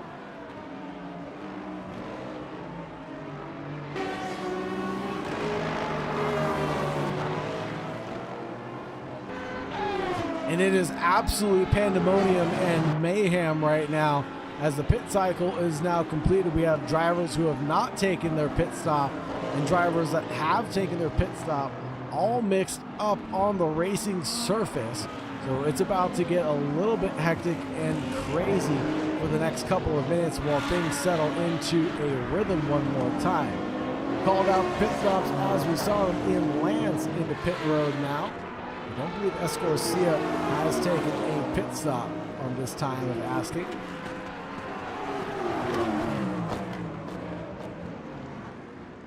Carl Eaton also, I don't believe, has pit.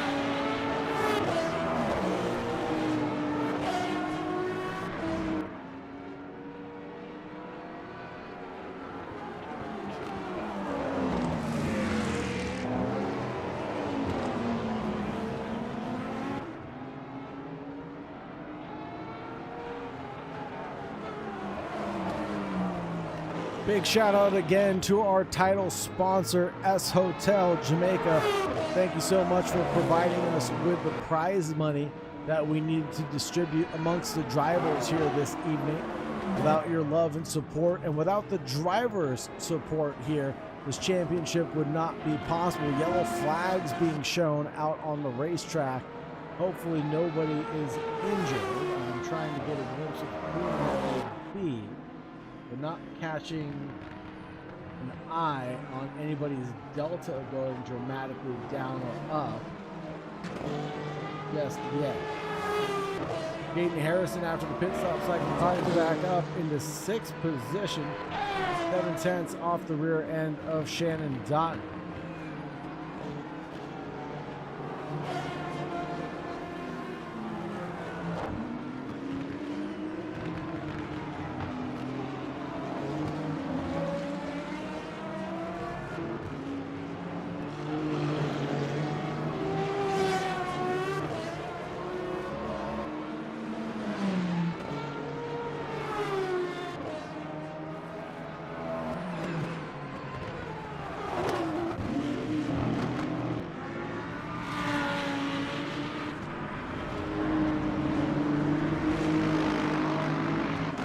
Gaten Harrison chasing down Dotton currently.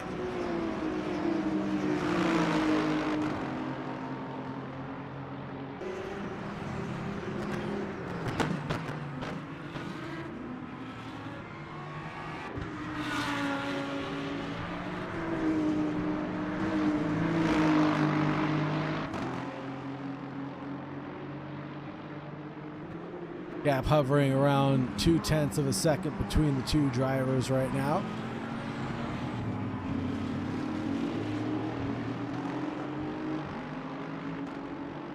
Gaten Harrison trading paint nose to rear end with Shannon.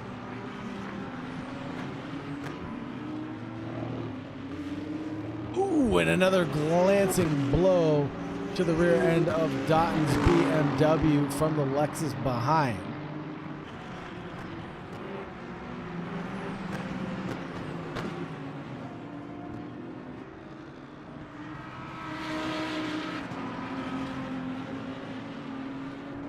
Gaten trying to take alternate lines to gain speed to get past Dotton now down the Ullman Straight.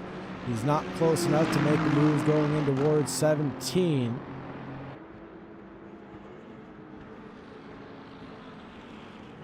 He can potentially set something up for turn number 1 if he carries enough speed and momentum through the final corner. And he sure looks like he is carrying enough speed to get through 17 very well, but he's not close enough on Dotton right now. The battle for 5th and 4th continues to rage on. 0.2 of a second turns into 0.3 of a second in a blink of an eye, and there goes round Dotton through corner number 1. as I think they were losing it on their own, and Jaden Harrison just clipped the rear end, spins out, pirouettes the car, and gets back rolling again. The driver named Harrison could not have worse luck tonight.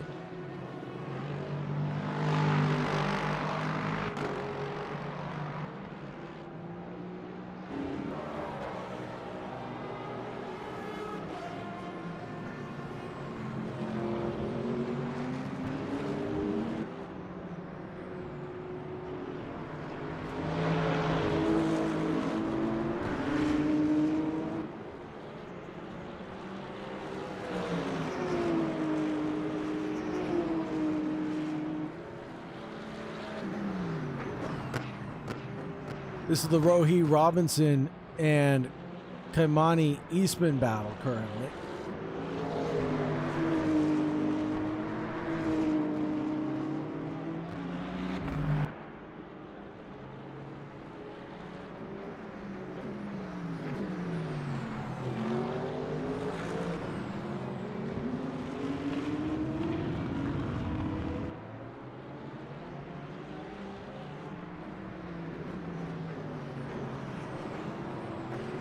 Switch over to another battle. This will be Mikhail Charles chasing down Ian Lance, who I believe are on different strategies right now.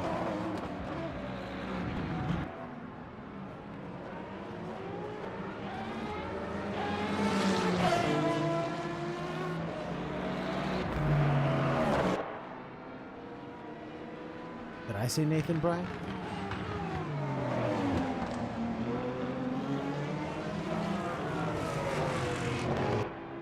Oh, in chat, thank you very much for being here, Nathan Bryant.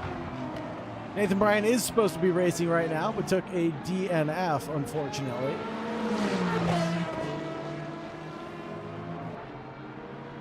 I believe we're just down to 25 drivers for this endurance event.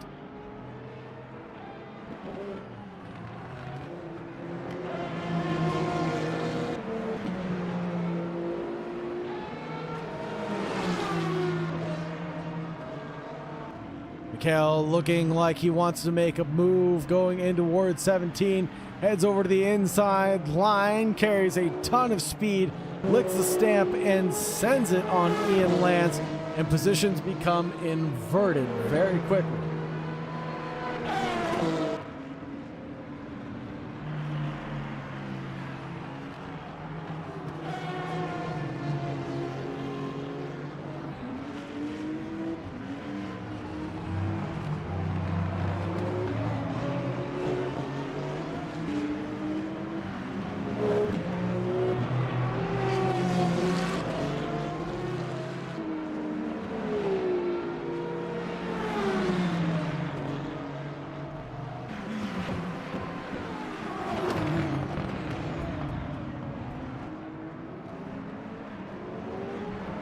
Now the question is, can Charles catch back up to the leaders who are running a different strategy than him? He's 59 seconds off the back end of Escorcia.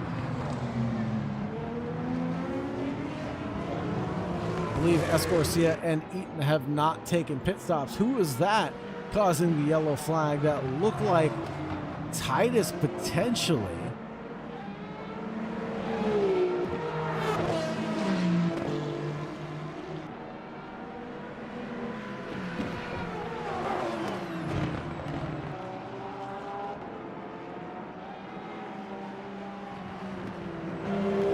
Good point, Steven. Thank you very much for the reminder. If you're new here, don't forget to like, subscribe, ring the bell, all that good stuff.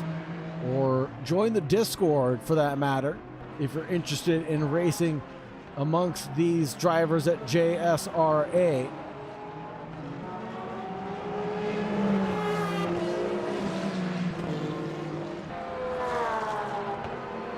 Charles now chopping it up with Danitos Garcia headed down towards turn number 1. The move is already done and dusted, coming down start finish straight away. But will Garcia try to snap back? Not on this occasion because there's a Porsche in the way.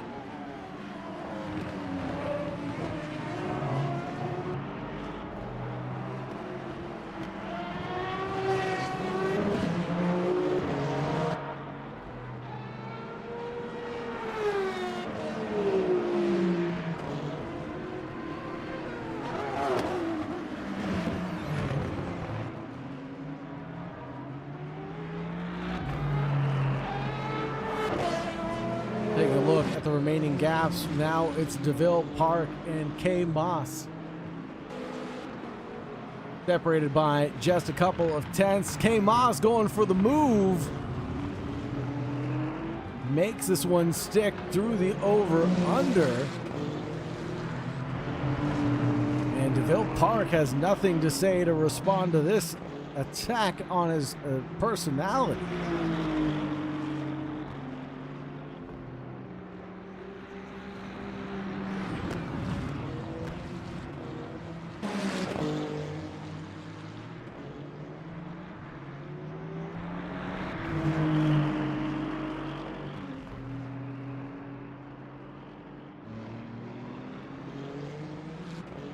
Now things have officially settled in just a little bit. Things have quieted down, but not too much for Ian Lance and Danilos Garcia. Lance in front of Garcia by just 0.8 of a second. Both drivers heading over to pass the number 46 that is in 6th place. That'll be Ricardo Swoby.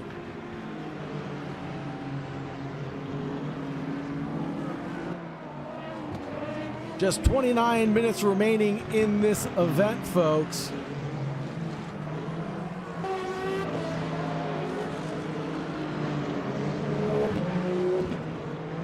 And who will be crowned the victor of the bumps here at Sebring? Make sure you stay tuned for the interviews after the stream, where we'll discuss the race with some of the drivers.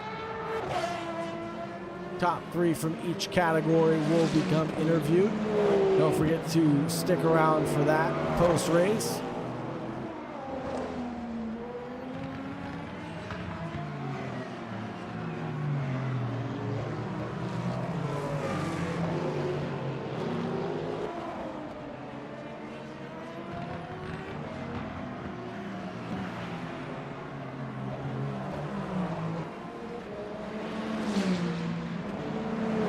Mark, thank you very much for being here. Thank you very much for joining us in the YouTube chat.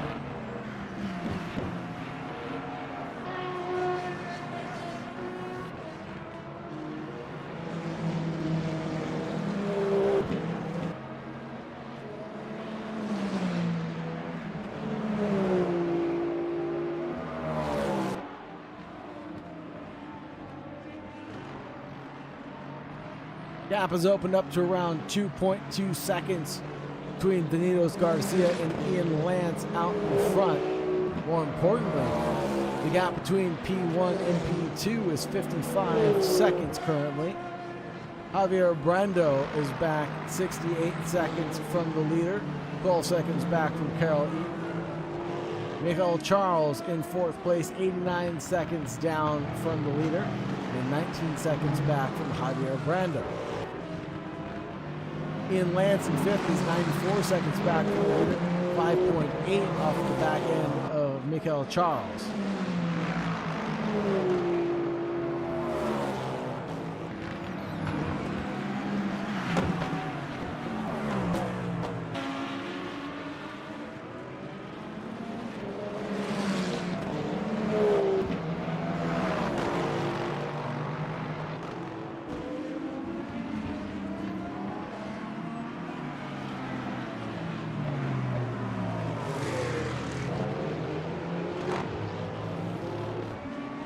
Lap traffic giveth, lap traffic taketh away. The gap comes down to 1.8 between Danilos Garcia and Ian Lance currently. Taking a look at the timing tower, not much is going on. This is one of the closest battles on the racetrack that keeps slinking back and forth as the Iron Dames machine goes off in the S's there. Gets out of the way for the 6th place car of Danilos Garcia. Closes down the gap even further as the sun begins to set here on Sebring. Going for a move on the inside line at turn 17. The number 8 licks the stamp and sends it on Ian Lance. Danilos Garcia inherits P number 5 over Ian Lance, but there's more traffic to be caught out in front. Raven Plummer goes side by side with Ian Lance. They're going to sandwich the GT3 car. Ian Lance has nowhere to go, back over to the racing line. behind Raven Plummer. And Ian Lance with a giant tank slapper coming through turn number 1 gets the car collected and back pointed in the right direction.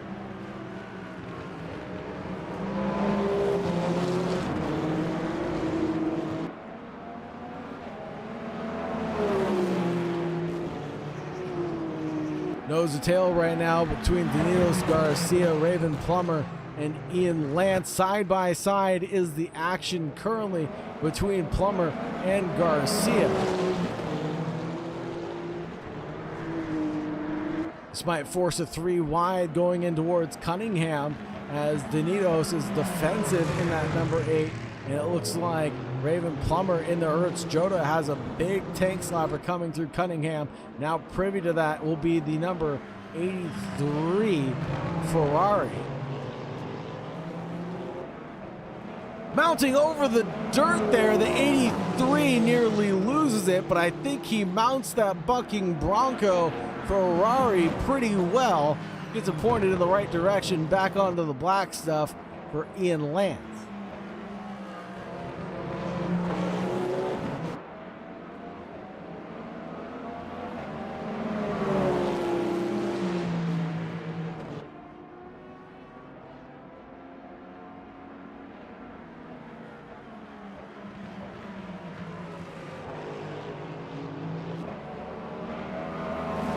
Danilos Garcia backs out of that one, wants nothing to do with Raven Plummer's attack going in towards turn 17.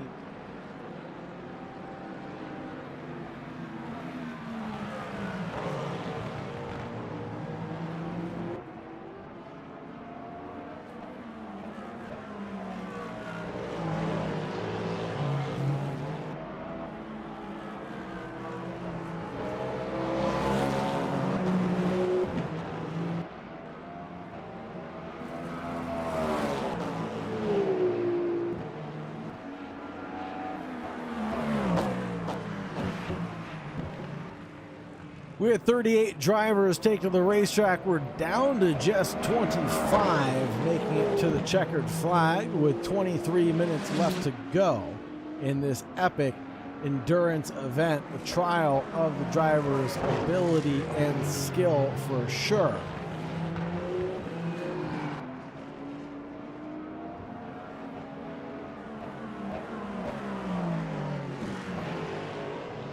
Mastering the bumps has been important for all of these drivers and has claimed some victims here tonight at Sebring International.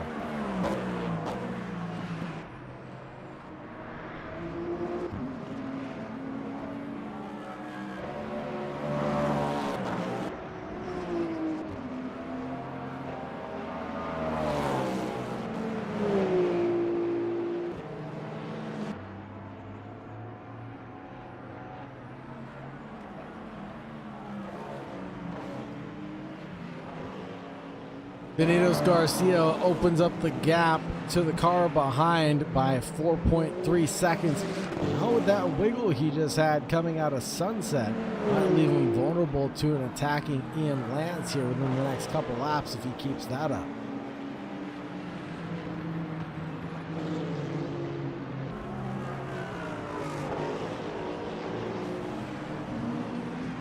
The real question now is when Omar Garcia will decide to take a pit stop. I don't believe he has taken one yet. I could be very well mistaken, but I don't think I saw Omar Garcia come down pit road.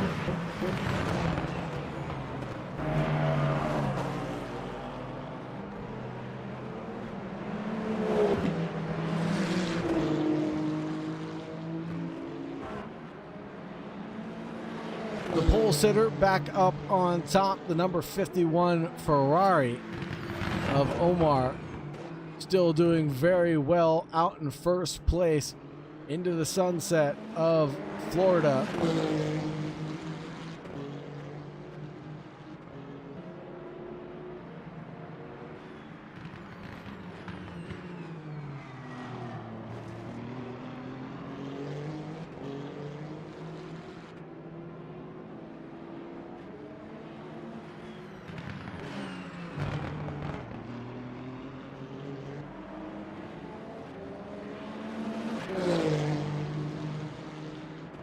Carol Eaton in P2, Javier Brando in P3, Michael Charles in P4, Raven Plummer in P5 for the hypercars with Danilos Garcia in 6th, Ian Lance in 7th, Andres Quevedo in P8, Bruce Pina in 9th, and Daniel Velez rounding out the 10th of the hypercars.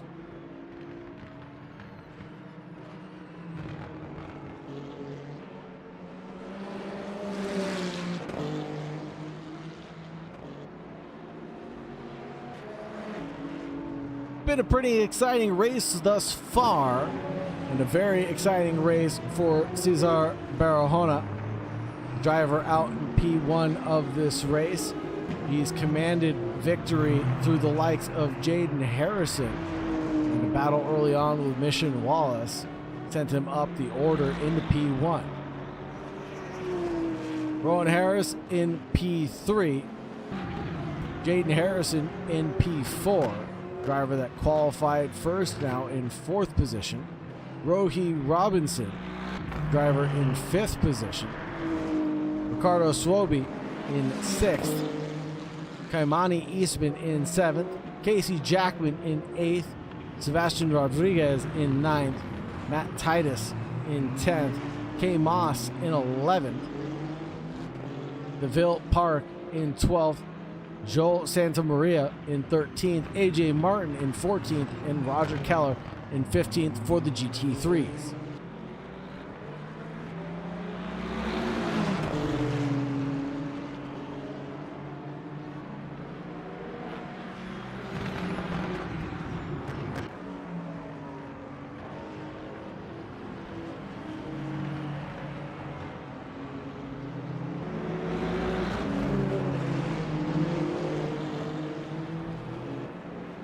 Battle between the hypercars. They split that pig that is the Aston Martin and the BMW, as both drivers trying to find the optimum way by the GT3 traffic. Ian Lance cuts back over to the inside line at turn number 1, sending it through turn number 2. And will he be able to keep it up? I don't think so. Position goes the way of Danilos Garcia for now.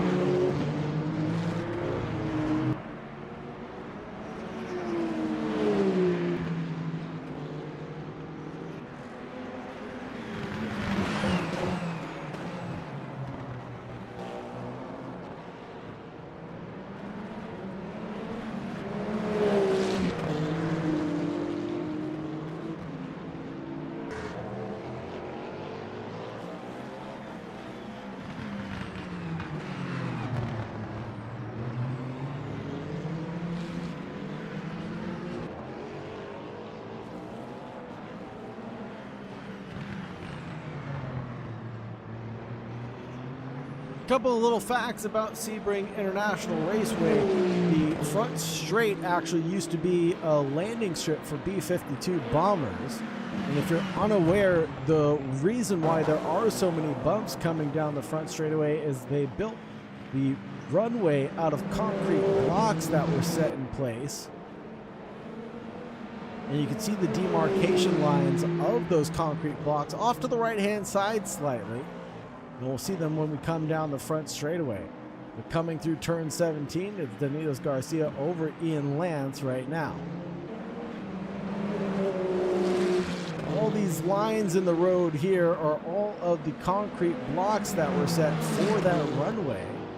And over the years, the concrete blocks have obviously settled in their own right and caused the bumps to be so aggressive. 3 to 6 feet of elevation change in some parts of the racetrack. And drivers have often said to the Sebring track officials to never change Sebring, as it brings the variety and spice of life to the racetrack. So although the track has petitioned and tried to fix some of the bumps, drivers have spoken and said, do not touch Sebring. It is a masterclass for racing for that very reason alone. You must respect the bumps here.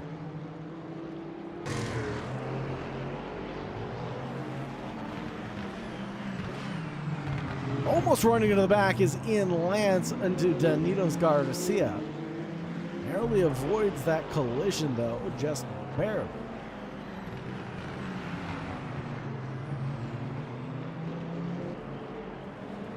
Mounts a little bit of the grass at the exit of that corner into the S's, the outfield section of the racetrack.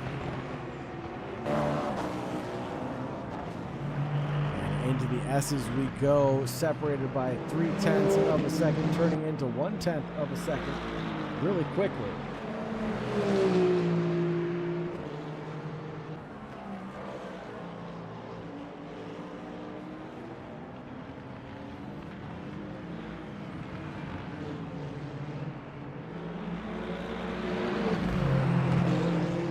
Lance really trying to go for a move right now on Danitos Garcia, but the AMR getting in the way between them.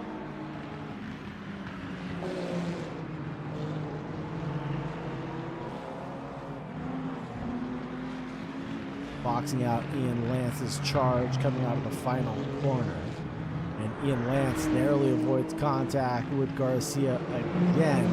Backs out of it now, resting his head half a second back from Garcia, the driver of the Toyota number 6.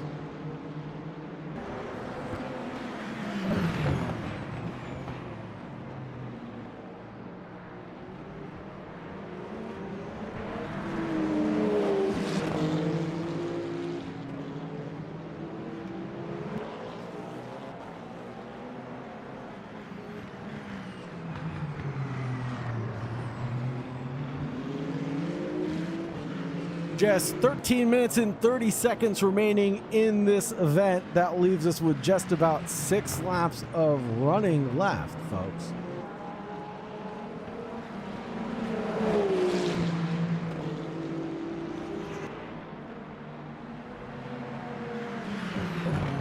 How is AJ Martin doing? AJ Martin.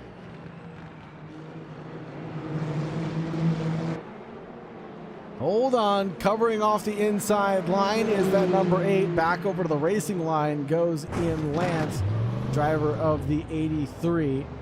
Now coming in towards turn 17. It's all nose to tail for now.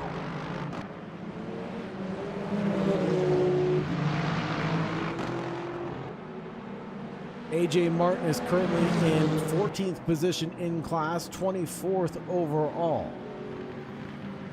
Whoa, and there is a touch in the rear end into that number 8 of Danitos Garcia from Ian Lance. Ian is really trying to get this one done with 12.5 remaining on the clock. He is pushing as hard as he possibly can to get this maneuver done. Another kiss to the rear end of the 8 Toyota out in front. Now they have lap traffic, the flashy of the headlights, letting the driver know that they are going to be making moves left and right here. Now back onto the racing line for the hairpin turn go the hypercars.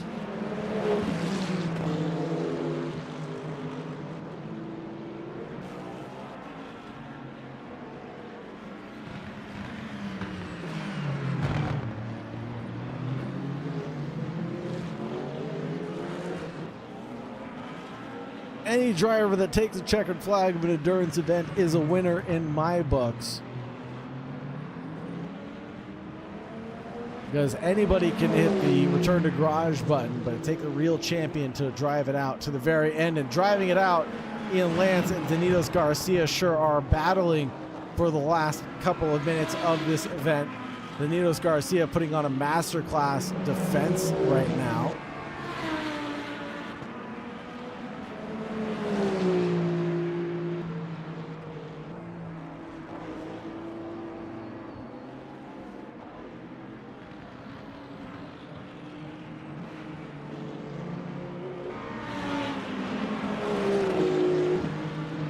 Is Ian Lance's time to strike. Using the slipstream of the GT3 car in front would be his best option if he can't catch the slipstream of the number 8 Toyota coming through turn number 1. He's definitely faster, and he clips the rear end of the Toyota, sending him into the barrier, and that will be a huge moment and a big yellow flag. The 83 is stuck and pointed in the wrong direction. the 8 trying to get rolling again, the 83 trying to get rolling again, and that is not the way we wanted to see that battle end. Unfortunate there.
Blood Wolf says, I just remember, speaking of endurances, I got a 12 hours of Bathurst soon. 12 hours of fun and excitement, more like it. He says he has 2 cars entered. That sounds like a good time. One of the things I love about endurance racing the most is getting together with a teammate and just having a good time, chatting it up, both being glued to your computers for however long the endurance event is, 4, 6, 8 hours, 12 hours, or my favorite being the 24-hour endurances. I've done the Le Mans 24 hours multiple times now. Being together with a group of guys and staying up for 24 hours, watching the car cross the checkered flag for the final time, being the absolute joy of my sim racing career is competing in the Le Mans 24 hours with Arcus.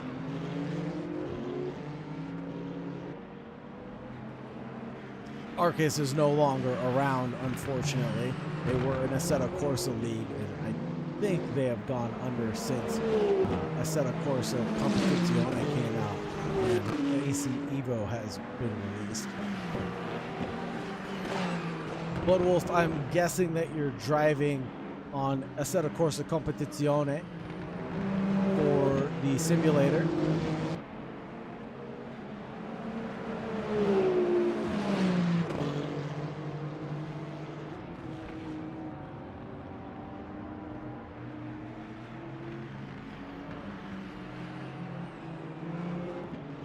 Right now, it's been all up to Escorcia.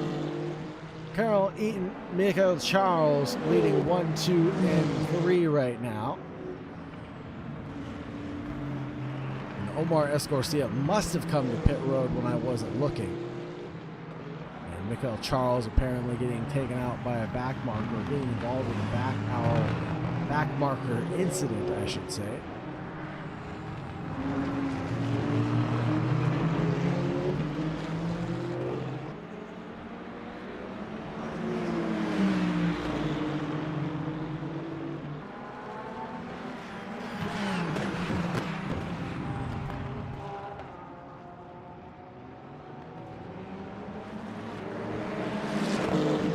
Nothing like hearing a man snoring on the community at 3 a.m. in the morning mid-stint. That's what I mean. You don't get memories like that by driving sprint races. That's amazing. And someone in the hypercar category has spun out. It might be Bruce Pena, who spun out behind Escorcia.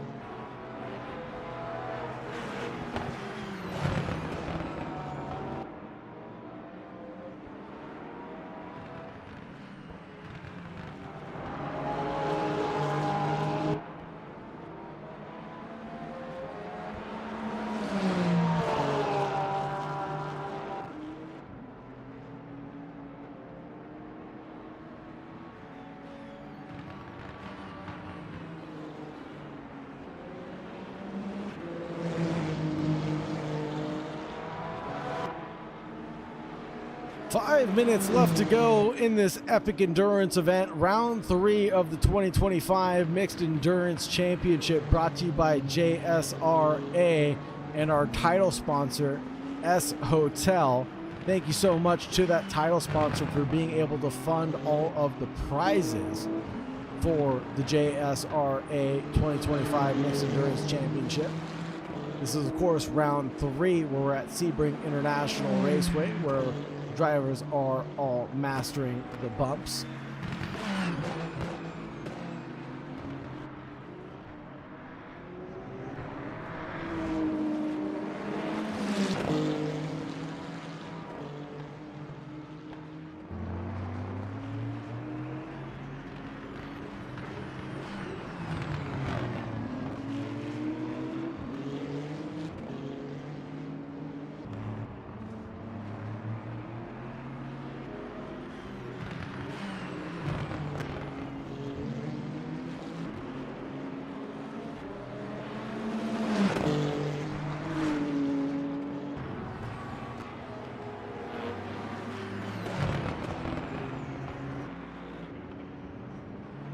And Omar Escorcia has not only mastered the bumps here at Sebring, but he's mastering getting past lap traffic as he negotiates traffic with general ease right now.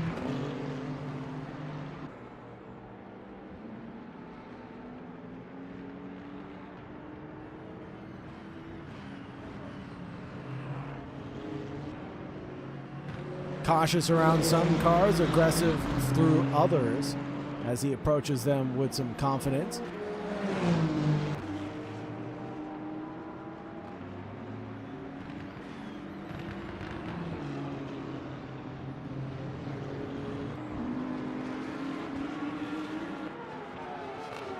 Earl Eaton,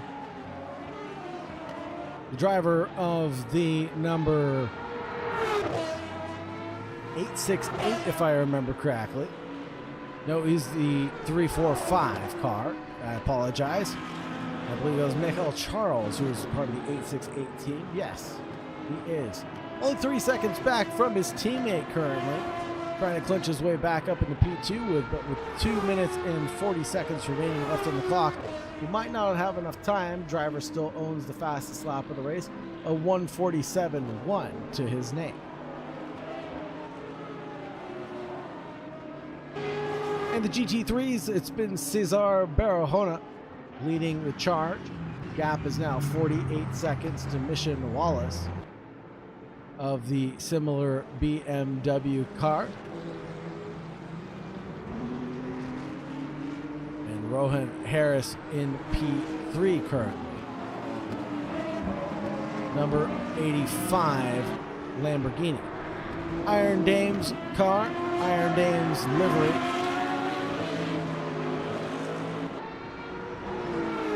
One of the great things about LMU is the amount of upgrades and updates that they've been able to provide for this game since it was released just 1 year ago.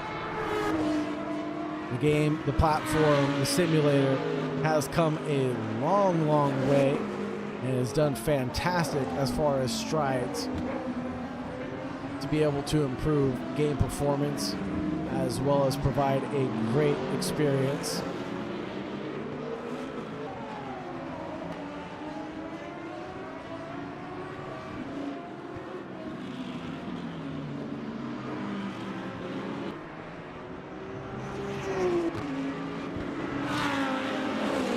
With just 1 minute remaining on the clock, will we get a bonus lap or not?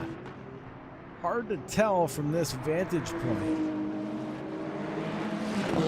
Is the white flag already waving, or is this going to be the white flag lap? That is the question.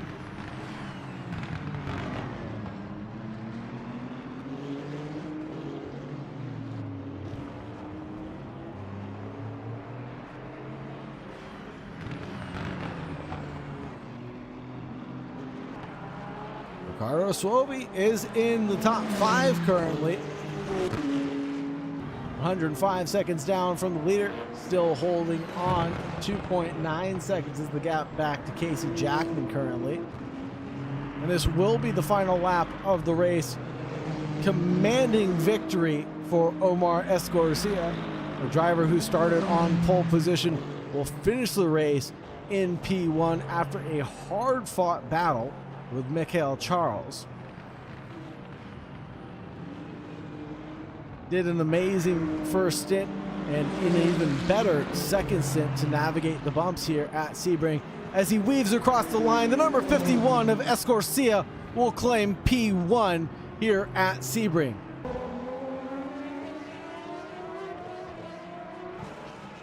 Carl Eaton and Michael Charles teammates, though, might change up P2 and P3.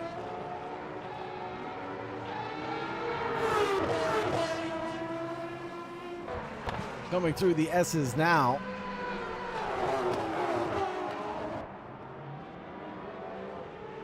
Don't forget to like, subscribe, ring the bell, and comment your favorite part of the race, folks. It's not over just yet as Michael Charles chases down his brother of Carl Eaton out in P2. Looks to the inside line going towards turn 17, and they inverse their positions. Michael Charles will take P2 in front of his teammate and brother, Carl Eaton. Just in the nick of time, Michael Charles in P2, Carl Eaton in P3. Cesar Barahona in P1. Mission Wallace will claim P2 in the GT3s. And Rohi Robinson in P3 for the GT3s.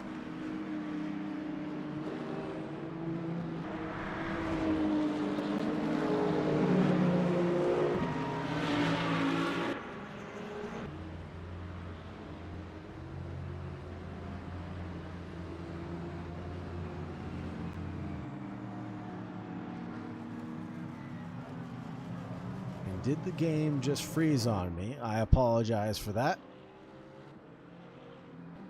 Drivers in P1, 2, or 3, please come down to the cool down room and we'll get the replay loaded for interviews in just a few moments' time. Stand by, folks, for those interviews to be taking place as we get the grid loaded up. Thank you so much for joining us. Thank you very much for staying tuned. We'll be back in just a few moments' time for those post-race interviews.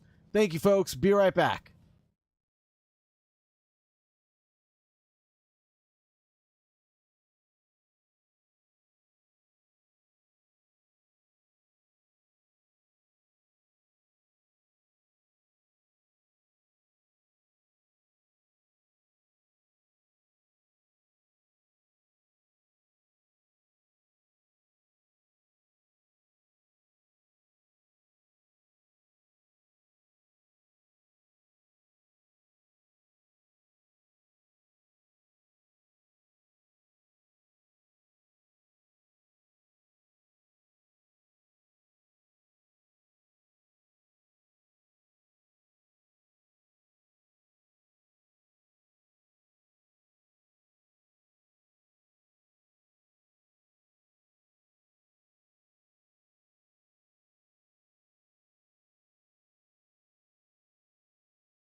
Let's grab our first victim of the night, who will be Rohi Robinson, driver who came out in P3 tonight. Let's see if we can grab Rohi. Now, Mr. Robinson, hold on one second. You are here. Hopefully I didn't pull you from an epic conversation that you were having. No, it's good. It's good. I just got to say, what an amazing race that you had. You started kind of towards the mid-pack of the GT3 field. I believe that was P6, if I'm not mistaken. Worked your way up to P3. How'd you do it? Yeah, I know I had the race pace because that's what I was working on. I made my way to 4th and just held steady. And I tried to fuel save because, I don't know, my car burns a lot of fuel than the other guys. So I was just sitting back trying to save as much fuel as possible and just, heads down and just race. Well, you did a good job of mastering the bumps and keeping things clean for yourself. Is there anything in your race that you really wish went a different way?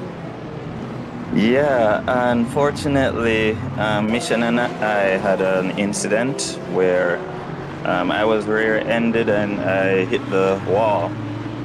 So I had to go to the pits and repair, and it took a really long time. I was all the way to P11, and I had to just race my way all the way to 3rd. I had to pass a lot of guys to get to 3rd. So if it wasn't for that incident, maybe I could have challenged for possibly 2nd place or, barring no mistakes, even the lead. But apart from that incident, I really tried to recover, and I recovered to P3. So I'm happy about that. Great recovery drive, great execution. You did a good job of bringing this one home. That's for sure. Anybody that you want to thank or anybody that you'd like to mention before I let you go? Yeah, thanks to Jsra for putting on a really epic event. This race has been amazing. Thanks to the team working hard in the background. You yourself with the commentary, thank you for that. And to my teammate, big up. Thanks for not racing me. It was really good teamwork for me to get to 3rd. So thanks again. Fantastic. Thank you very much for joining me, Rohi Robinson, and we'll talk to you next week. All right, thank you. All right, bye. Bye-bye. Let's see if we can get the stream fixed. Seems like we have lost LMU for some reason.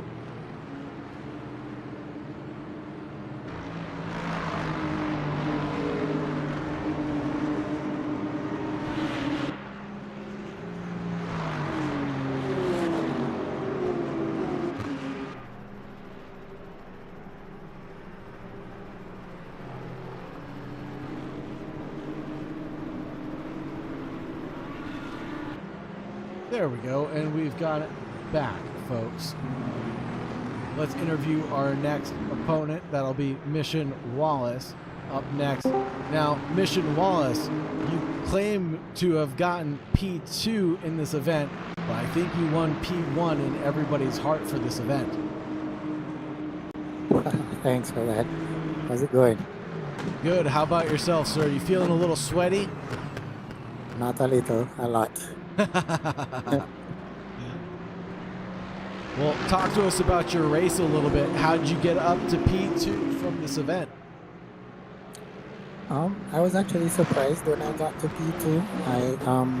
I was struggling a lot in the first part of the race, and then with some setup issues, the car was very unstable, and I'm not a big fan of the track, so I found myself, you guys might have seen, in a very tough battle with Rohi, and Jaden, which was behind me, was having a lot of issues with the car. It was very unstable going into the corner. It was very, very unstable. I even lost it a couple of times, and I had a little bump with Rohi. I waited for him, but he didn't catch up. And when I went into the pit, I decided not to repair. I just put on some tires and went back out. So it seemed to work for me. And that's how I ended up in P2. Amazing race. Yeah. Amazing event and an amazing stint for you there, Mission Wallace. Hopefully I'm pronouncing your name right. Correct me if I'm wrong. That's correct. Amazing. I nailed it. I did get a little help from Stephen earlier on, so all thanks to him for the big ups. But anybody that you'd like to thank or anybody that you'd like to mention before I wrap things up with you when we talk to our victor?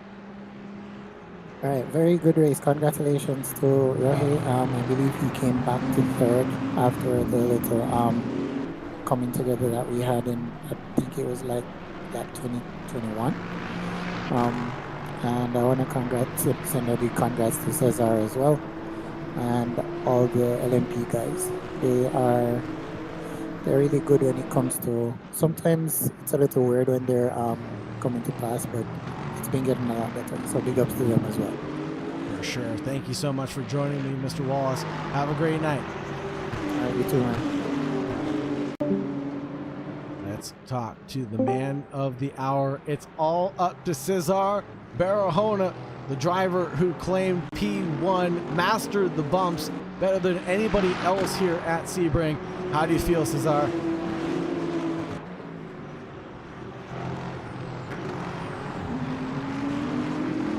Cesar, do you have a copy?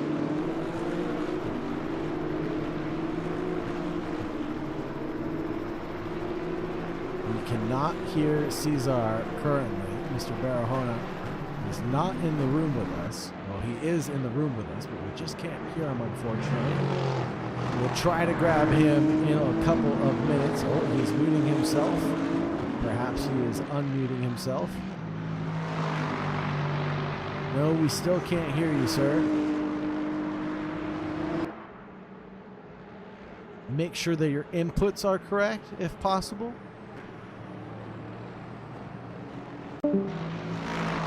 Okay, we'll talk to Cesar in a little bit, potentially. He just disconnected, so we'll switch over to the hypercar category for just a moment, and we'll take a look at Carl Eaton, if I can find him. Oh, maybe we have Cesar back. Cesar, are you there?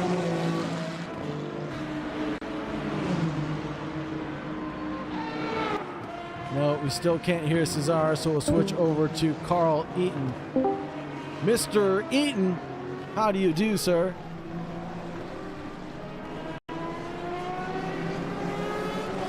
Are you there, Carl?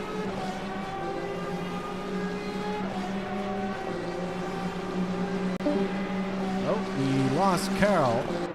So we'll switch over to Mikhail Charles. Mikhail Charles, do you have a copy? Yes, hello. Hello, and congratulations on an amazing recovery drive that you faced. Thank you. What happened during your event? Something must have happened that we missed just briefly that sent you down the order. Yeah, so I was, well, actually, right before I came into pits, I miscalculated against a GT3 car, and I ran into the back of him and like spun out. And then Omar got past me from there, and then I was really, really pissed. So then I realized I had to pit next lap, so I was pushing. Then when I went into the pits, I pushed a bit too much and didn't realize the pit entry was right there. And then I spun out and went into the wall right before the pit entry. No and then, way. Yeah, so when I hit it, my wing fell off. So then I had to limp into pits, and I had 60 seconds to fix. Oh, wow. That makes your recovery drive that much even better. You were 60 seconds down at that point in time and still able to clinch back up into P2 and in front of your teammate. Now, what was going on there between yourself and Carl Eaton as he joins us in the broadcast booth now? Was that team orders? Was that discussed? Or was that an actual move for position on the last lap, last corner? No, it was team orders. He's ahead in the championship, and he was lapping a lot faster. So I definitely wasn't going to hold him up, especially because he was putting in an incredible recovery drive. I mean, when we were in the last laps doing 149s and 150s, he was doing 148.1s and 147.9s. So, it's quick maths. You look and you see that he's 2 seconds a lap faster, and you have 2 laps left.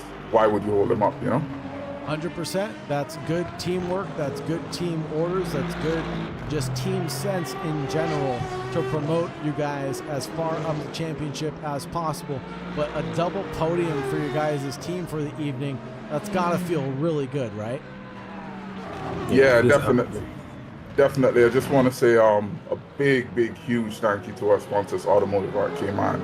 And, they've made this possible. They've put us in a position where we can put together a team of drivers. It's unfortunate one of our GT drivers wasn't there this week, but and the other one, I don't know if he finished. But, thank you to them as sponsors, and also to Fine Print for doing our uniforms through Custom Tees. So, we're really appreciative of the support, and, big up to Stephen and the Jsra for putting on an incredible championship. It's a lot of fun to race here. It sure looks like it's a ton of fun. I wish I could be out on track with you guys, but someone's got to do the hard work, right? You guys might think that you guys are sweating bullets. I'm sweating bullets just talking about you guys, to be honest with you. But enough about me. You guys had a wonderful race. Is there anybody else that you'd like to thank, or anybody that you'd like to say hello to before I let you go and we talk to Omar? Yeah, I just again want to tell you thanks for your job with the broadcasting. Big up to Rich Dyer, our teammate in GT3 who didn't race this week. He's in Kota watching F1. And again, a very special thank you to Stephen. Without him, none of this is possible. And again, it's always fun racing against Jsra, GT Panama, and Omar and the guys from Colombia. So, we appreciate it. Mikhail, anything you want to add? Yeah, I just want to say thanks to you. I'm a 7 mile racing. It's been really nice to race with you guys. Oh, thanks, man. I appreciate that. Yeah. That's awesome teamwork, awesome camaraderie.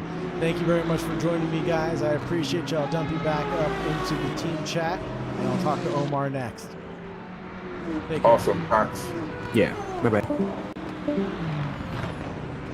And let's talk to our fearless leader for not the entirety of the race, but for most of the race, you did lead, right, Omar? Yep. I did. You did a pretty good job. What was the key to your success here tonight at Sebring International? I was trying to save my tires because on this track it's so bumpy, so you can lock up pretty easily. So that's every lockup is like very dangerous for your car. So I was trying to just keep it clean. Also taking carefully to the overtakes against the GT3 and just keeping it safe because it's a very unforgivable track for mistake. So I was just keeping it clean. And I think you've really showcased that. We were looking at you for the last half of the race when things quieted down quite a bit, and watching you negotiate those GT3 cars or back markers was a little bit different every time you approached one. It's like you were sizing them up to determine how confident you should be. Kind of what goes through your head when you are approaching a GT3 car? And since I had to overtake a lot of GT3s, I just saw the name of the GT3 and then see what they were doing when I was overtaking them. So I knew who I could overtake, like take a little bit of risks against them, and the ones that I couldn't take so much risk against them. So I was just, as you said, sizing them up, and I was choosing my overtakes smartly. Very smart indeed. Very well executed. You claim P1 here at Sebring. and claim yourself a haul of points in this championship. Looking forward, is there anybody that you'd like to thank or anybody that you'd like to mention before I let you go? Mikhail. It was a shame that he had an incident on the pit. We were going to have a really good battle on the second stint because it was all full push. I knew he was fuel saving on the first stint, and I was fuel saving on the first stint. So I knew that second stint was going to be something else. But unfortunately, he made a mistake into the pit, and yeah, I feel bad for him. So shout out, Mikhail. Right on. That's great camaraderie and great sportsmanship out of you, Omar Escorcia. Thank you very much for joining me in the broadcast booth, and I'll let you go cool down now and get a glass of water, and I'll talk to Cesar next. Thank you so much. Have a great night. Brother. You too. Bye-bye. Let's see if we can grab Cesar. Cesar, are you there this time? Yeah, I'm there. I have a problem with the audio settings in the Discord, but I fixed it. Perfect. Well, thank you very much for resolving those issues. But I'm glad you didn't have any Discord issues while you were driving, because that could have impeded you from taking home P1 now. What was going through your head this entire race? You had the likes of Jaden Harrison to get by early on in the event, and you managed to do just that. Yeah, I feel sorry for Jaden because he spun out, I think, in the beginning of the race, and I think he was alone. And from there I take the lead, and I was fighting with the pace and with the, I think was some BMW, but in the pit stop I think I came second to the pit stop, and when I go out from the box I was first. I don't know what happened. I choose to change tires because I think the pace was losing in the end of the first stint, and in the stint I think was 45 minutes, the middle of the race, and I choose to change tire and be consistent, not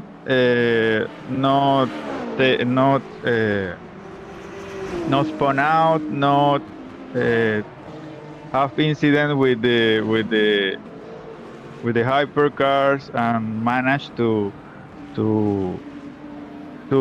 be in the pace and not